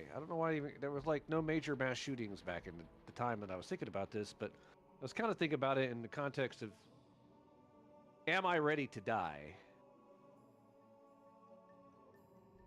You know, I'm thinking in light of the fact that this kid just died and he's had his whole life ahead of him and all this kind of stuff, all these things he's never going to experience. If somebody came bursting into the classroom right now with a machine gun and blew us all to bits, would I be at peace with that? Would I be ready to die? And you know what I mean? Yeah, no. I'm 15 thinking about this. Yeah, I know. And I did not grow up in like a ghetto area or anything where this is something that you would expect somebody like me. I mean, I think it would probably surprise most people who did grow up in shady areas to think that somebody who grew up like I did would also have had, you know, thoughts of, like, about this. But and the decision I made was, yeah. If some dude comes in here right now, I am not panicking. I am just going to sit here and let whatever is supposed to happen happen.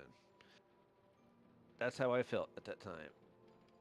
And it was also in light of there's a scene in Indiana Jones and the Last Crusade. I just remembered this. Where they're on a boat, speedboat, and they're in like a canal in Italy or something. And there's this big fan that's supposed to keep the water circulating, I guess. And the boat's like slowly moving toward it while Indiana Jones is fighting this dude, bad guy, having a fist fight on the boat. It's like a little, like I said, like a little speedboat. And while they're fist fighting, they don't realize that they're getting closer and closer. This fan is going to just chop up the boat and chop them up. And the guy says to Indy, he basically says, "I am a soldier of God. My soul is prepared. Are you?" Or some shit like that. Do you remember that?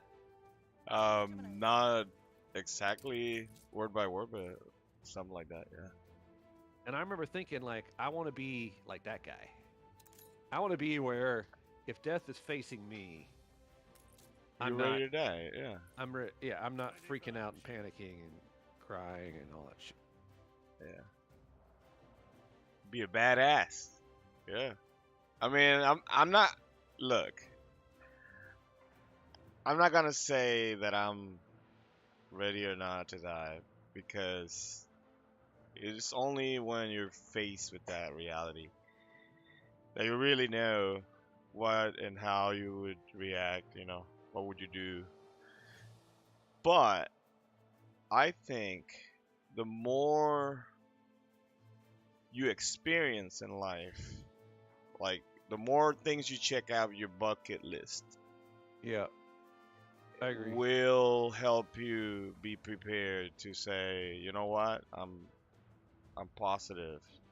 Yeah, I have done many things in my life, and good and bad, and in between, and I've had rough patches, I had like very happy patches, and I would say that I'm basically ready to die in any moment, but I would like to extend it as much as I can without, obviously, without being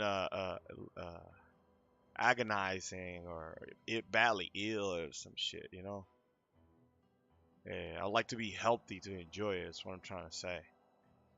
Yeah, I think life is good,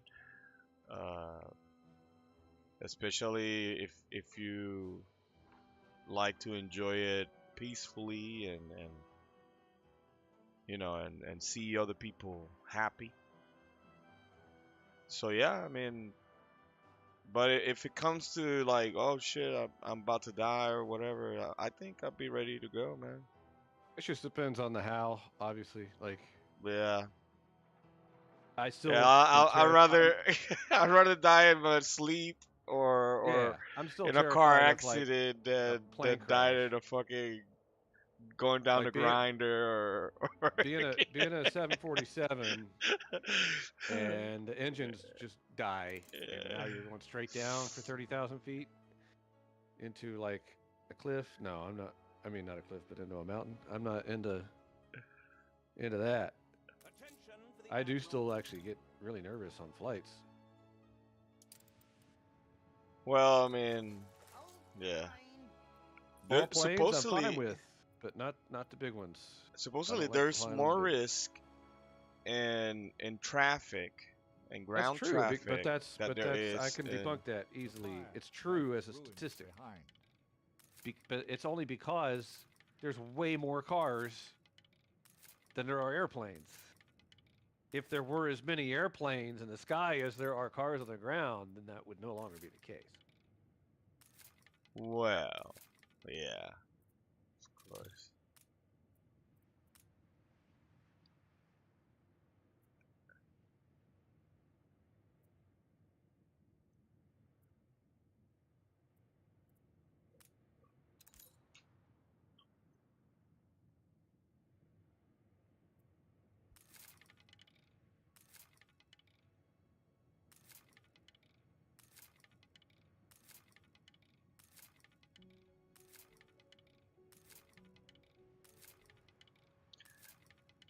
I think there's also some divinity or divine intervention to all this stuff. Because, for example, the way we sit in space, and there's all this possibilities from supernova to many kilometers per second collisions, and miraculously none of that is happening, you know? So to me, there's this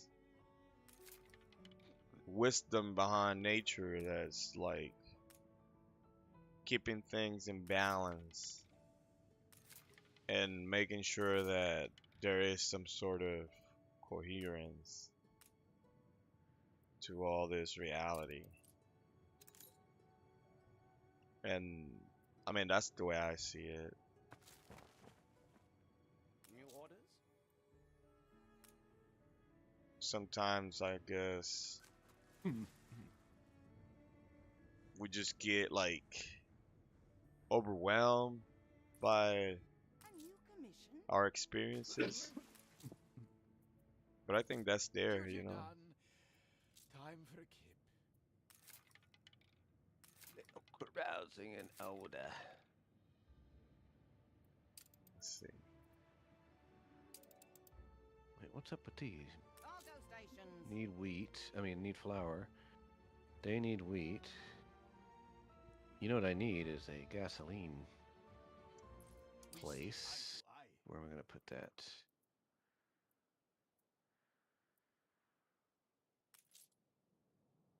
Your people are starting to get sick. Oh God.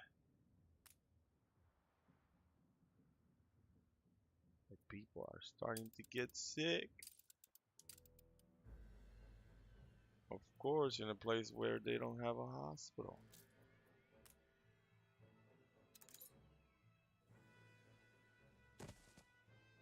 Slap them with a hospital.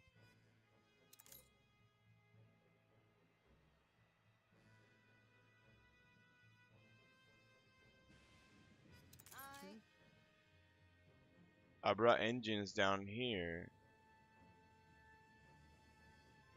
but I don't think it's here where they're needed.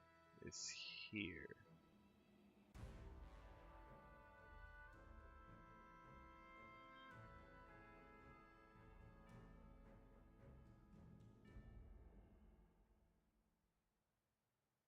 Your ship has returned from its voyage.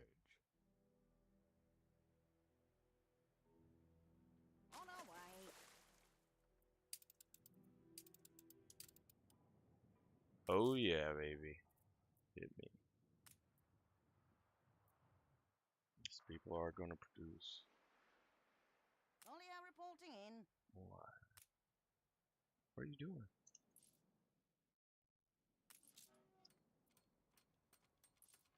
Here.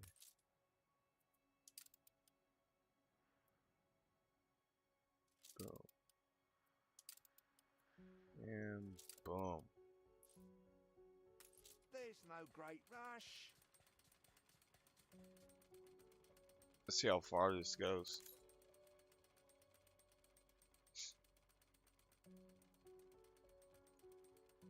Probably up to what, 300, maybe 20. Yeah, like 290. It's both Iron Mans. Yeah. Diggs is full of...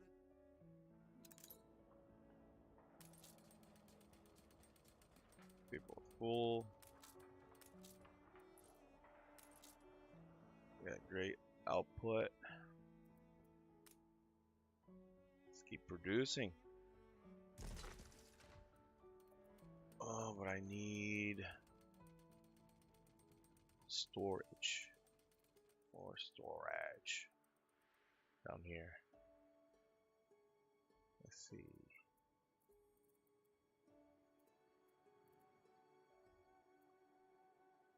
Actually, I could use all that steel for commerce.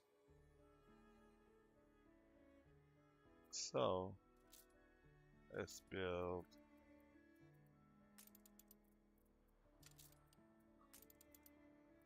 one of these. One of these. Yeah, we can do this right here.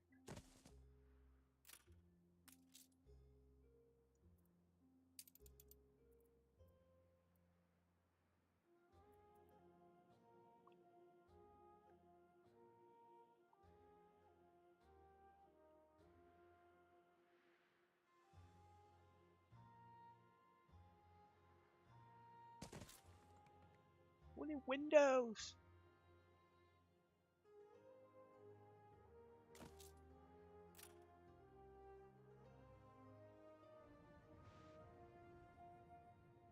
New orders.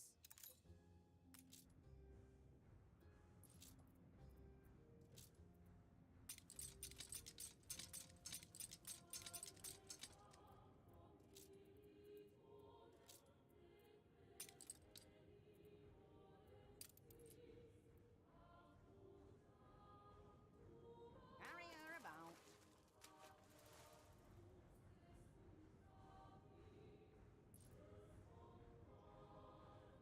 Aye. Oh yeah.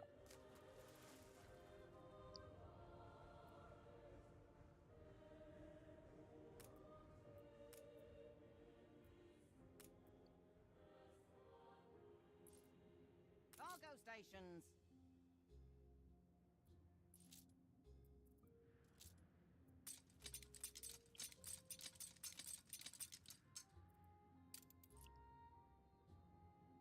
Begin the turn.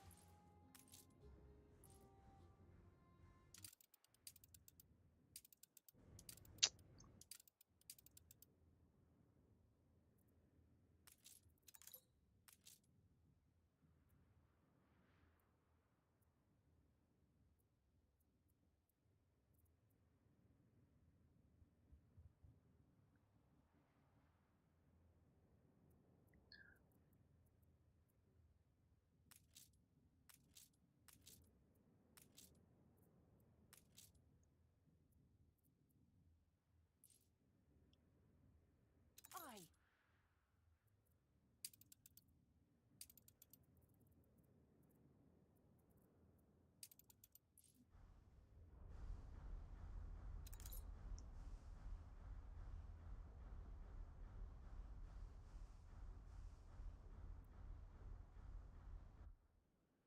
Just say the word.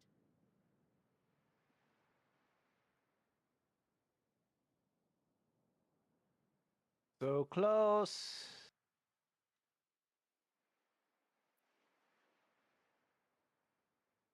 On our way. 2 minutes. 2 minutes left.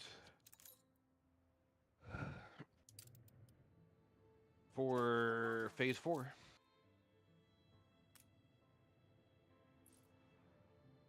That's the like convention center world thingy. World's Fair. Yeah.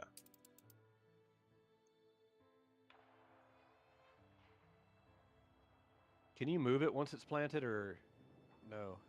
I I'm think you assuming can. not. Really? Yeah.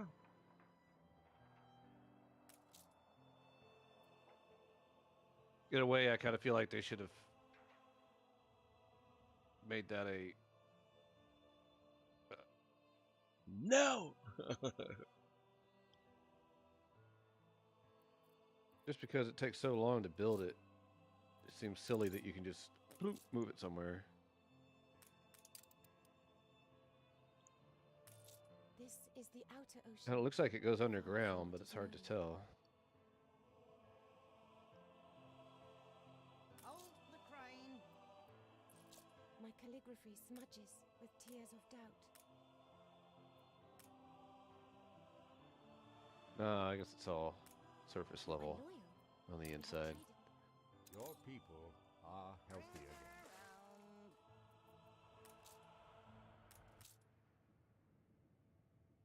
Cargo stations. How thrilling! A renowned personage has arrived. Susha. Aye.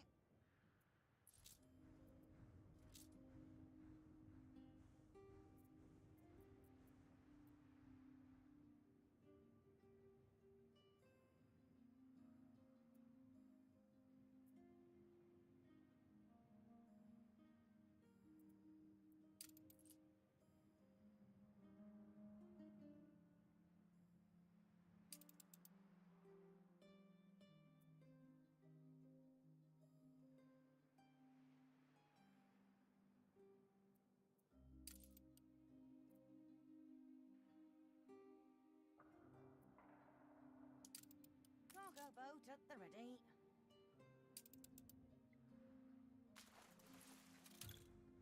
Hold the crane.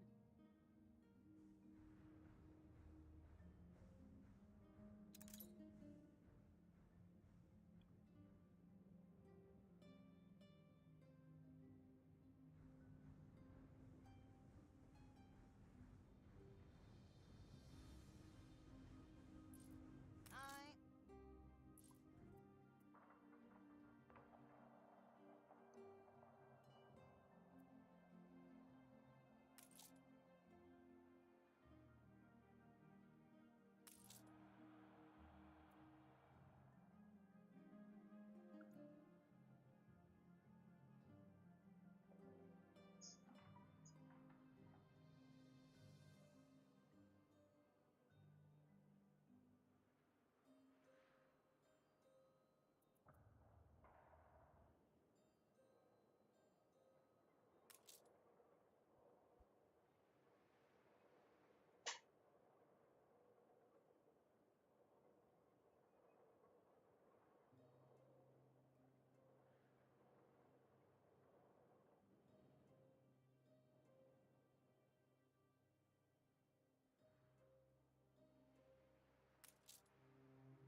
I'm looking for a place.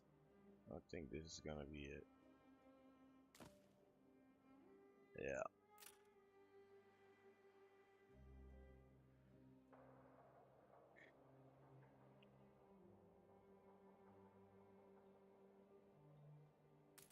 My imagination is always at work, even if I am not.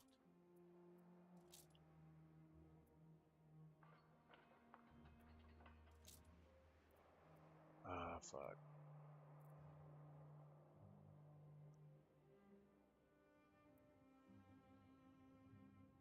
Hold the crane. I'll put these. Up here.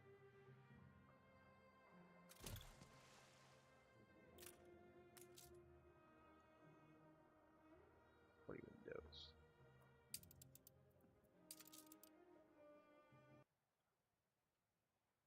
What the hell?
Cargo boat at the ready.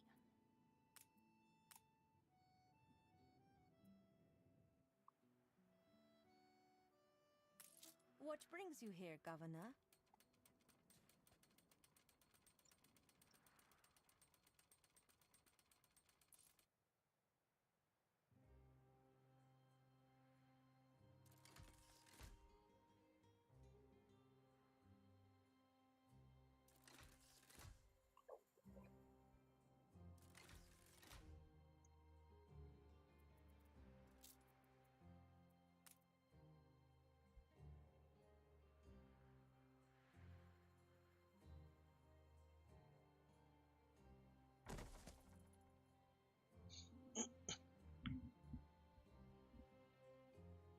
What else is people like? I wouldn't be a rebel if I settled for this.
That's gonna be my main production island.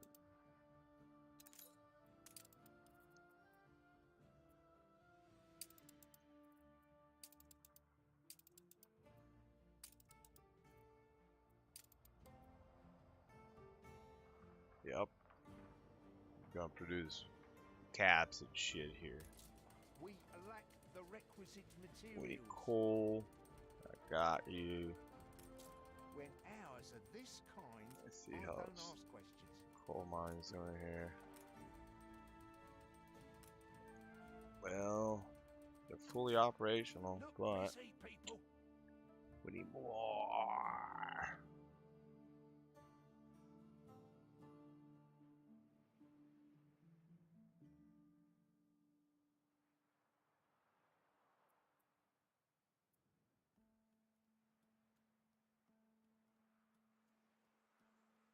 Cool.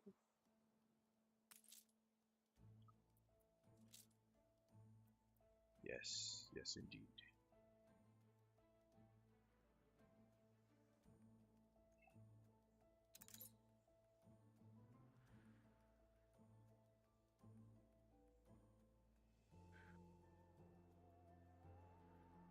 Okay. So this is Genesox.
New orders.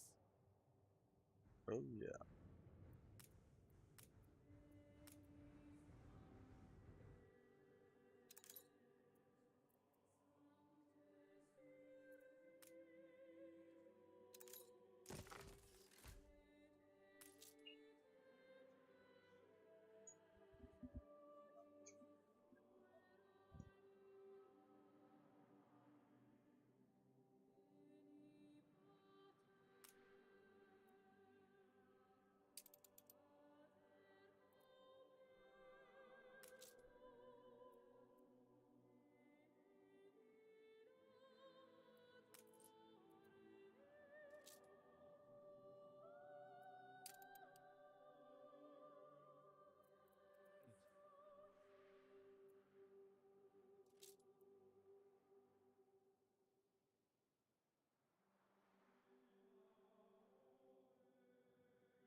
Now I need shitload of filament.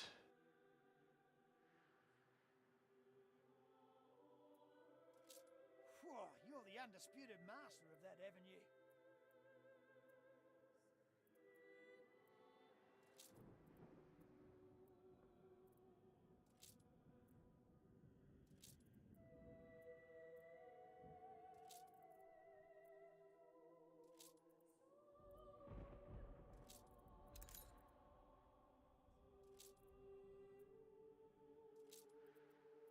Your ship has returned from its voyage.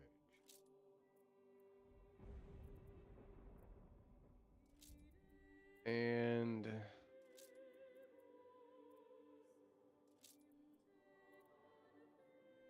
shitload of light bulbs.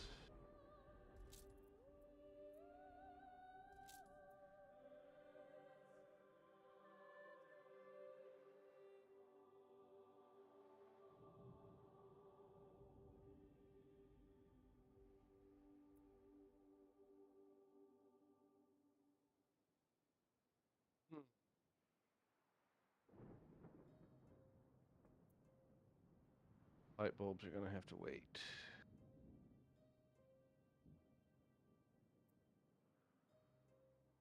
Shitload of caoutchouc.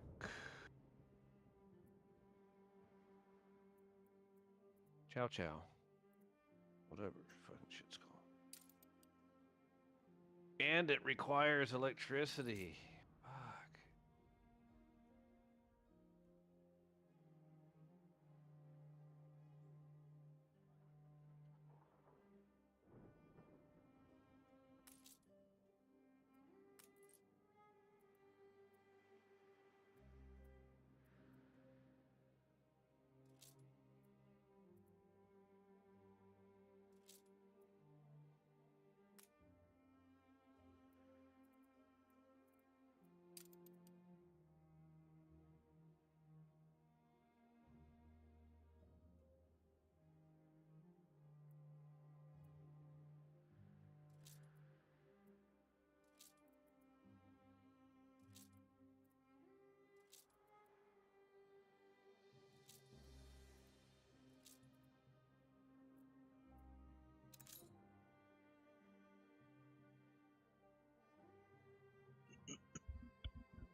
Are you about to have your coal?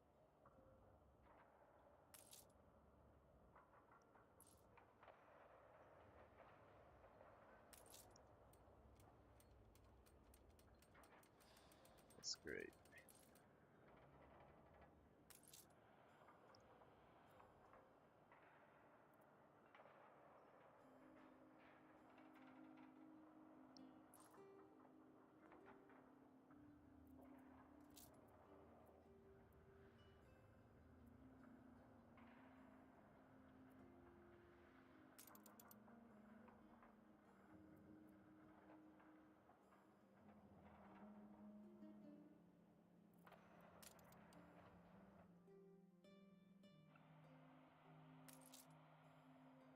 We're good on that.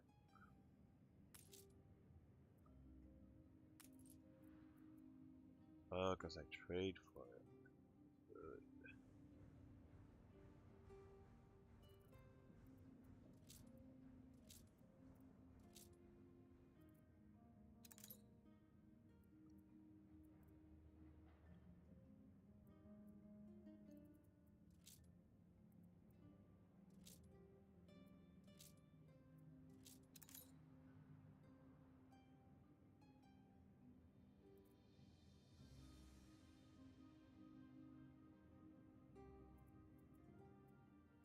So once you're at artisan, you don't need work clothes anymore.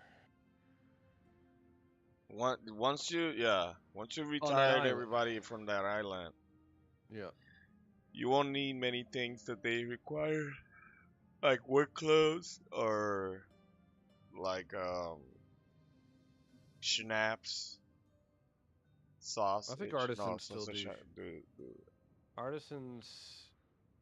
No, you're right. They do rum instead of schnapps, rum and beer. I'm right at 4 million. Yeah, baby. I gained some more followers today, dude. There was a tree that fell across the road. Only I'm reporting in.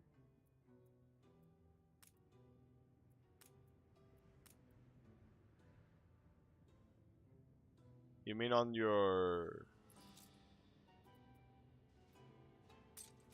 news account? Yeah, it'll be on there. No, but the followers. Oh yeah.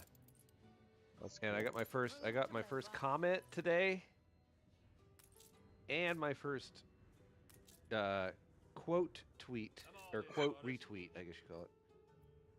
I don't know if you ever used Twitter before, but yeah.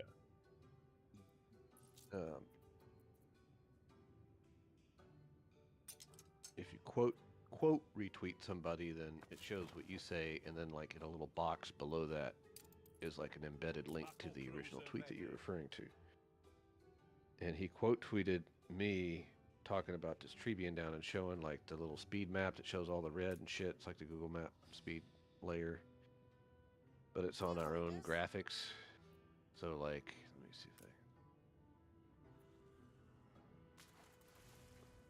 To your stations.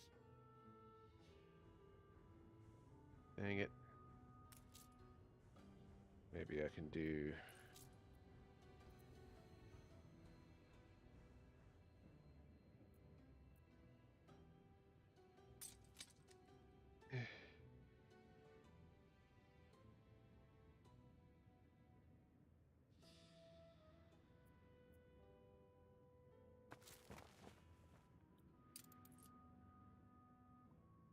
Battle cruiser on the warpath.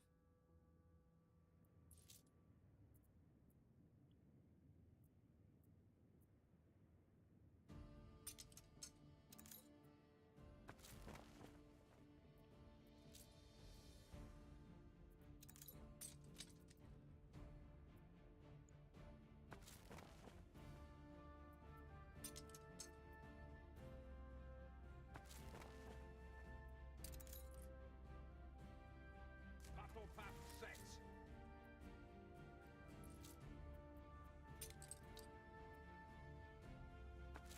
Stick that in. Pumping smoke, Admiral.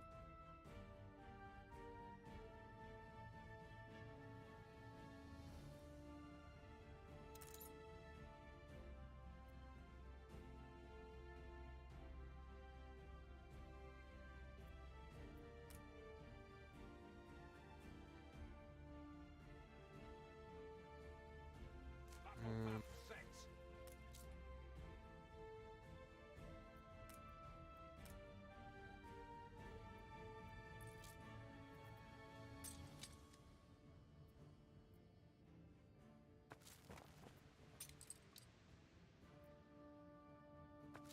Well, I don't know how I'm gonna find it, but Battle cruiser on the warpath. I thought it was cool.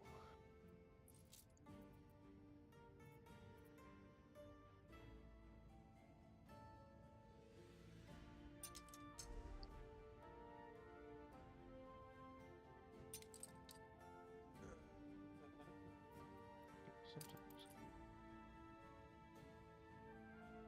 Churning water, Admiral.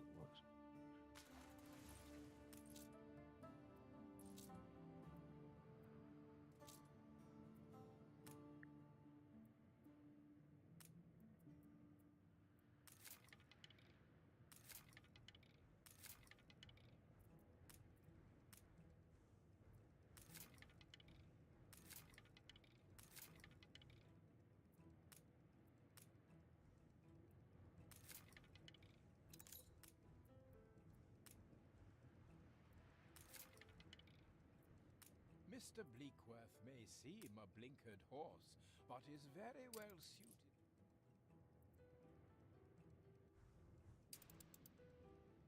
Unfurl the sail.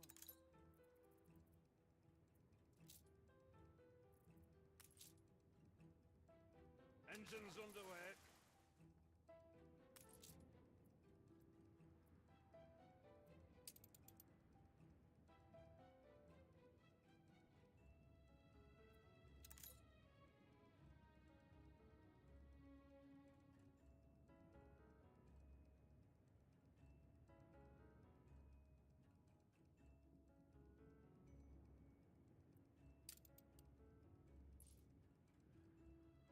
Stations.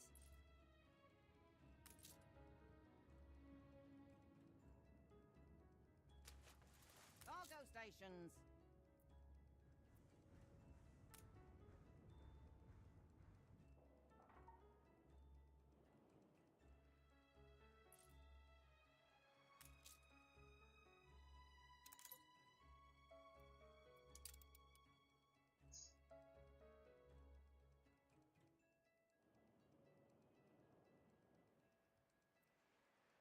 What was that movie I was referring to before?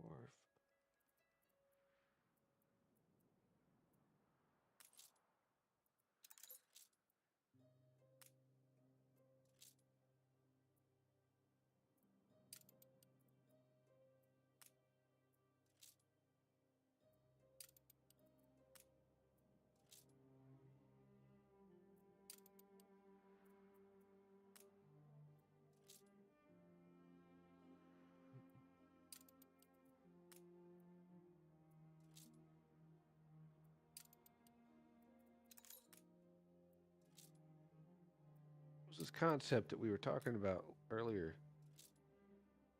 About death? Yeah. And then there was a movie that I mentioned. Indiana Jones? Yes, yes. Let me see if I want to see if I can find that scene.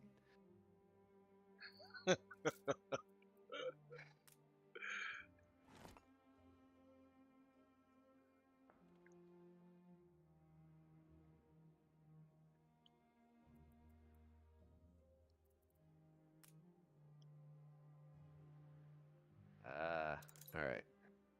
I want us to wrap up Anno for the day at your earliest convenience. Doesn't have to be right this second, but as soon as you can. Yeah, give me a chance, cause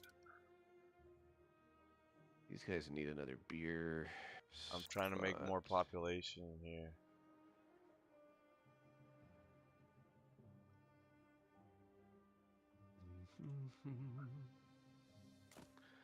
Got it, little weird apple.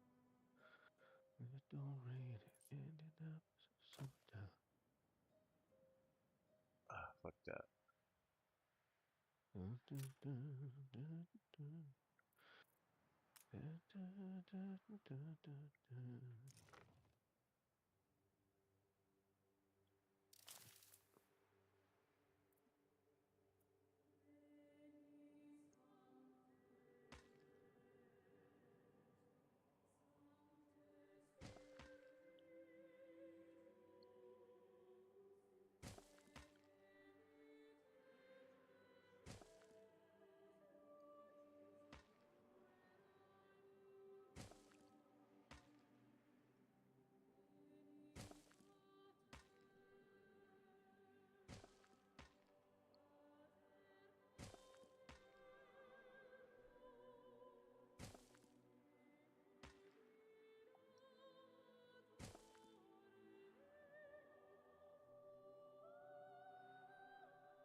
Right, Central Boulevard. Boom. That also, in turn, makes more available work clothes left over after I upgrade these houses to Actually, artisan.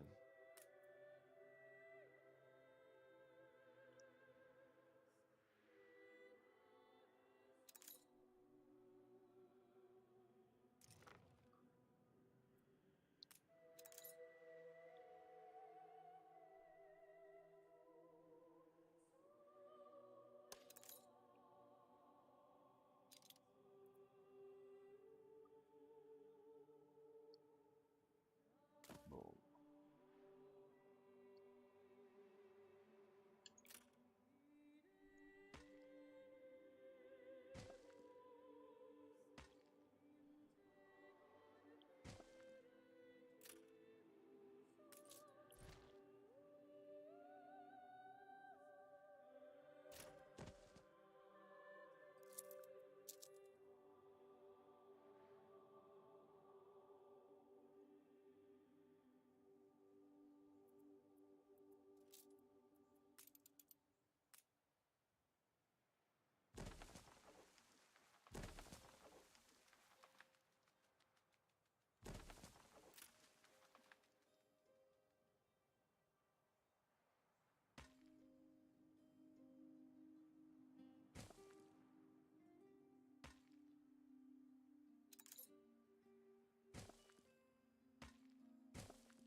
Sorry.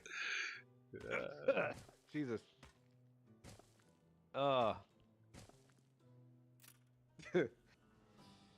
was laughing because after I write this email at the end of my shift, like looking ahead to what's supposed to be coming up tomorrow. Please, And help me out, could ya? tomorrow is April 1st, April Fool's Day, you know. Mm-hmm. And I doff my cap to ya. there are many theories as to where this April Fool's notion came from. One of them is that it's tied to the switch from the Julian calendar to the Gregorian calendar. And that because that changed, like, that whether or not that was still April versus March or something like that, I can't remember. But at work, one of our morning anchors, who happens to be like half Japanese and half black, or half Japanese, half Filipino, I can't remember. His name is Julian. My analysis is positive.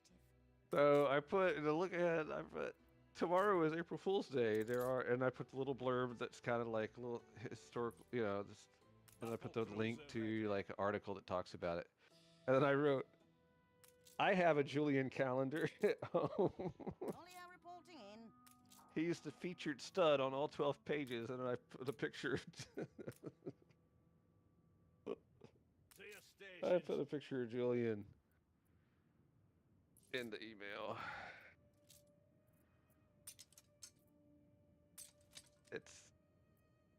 I guess she just had to be there.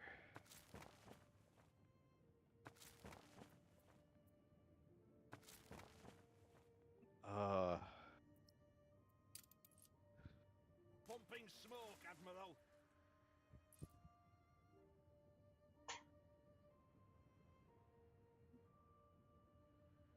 I have need of a fellow professional.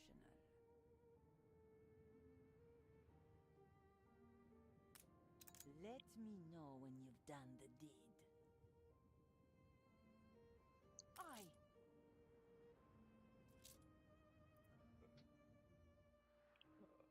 I might get in trouble for that one.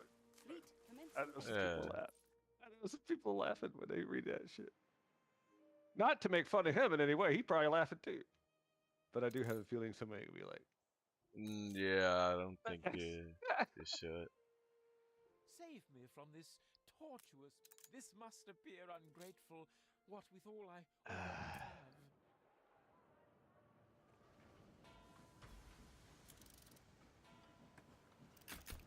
I mean, it's not like I cut off his, you know, snipped his head and put it on I am giddy with gratitude.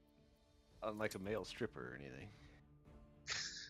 It's just a normal picture of him. It's just the idea of a calendar all about Julian, the Julian calendar. Well, we use Julian date on our block codes. Oh yeah. Mm-hmm. I could simply go to Prince. It's like a big, long-ass month. Like an annual month. We're like in the 90s some right now. No changes? Really?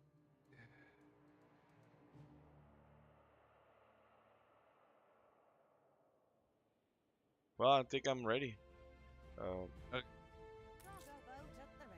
I got a fleet ready for tomorrow. The people celebrate your leadership.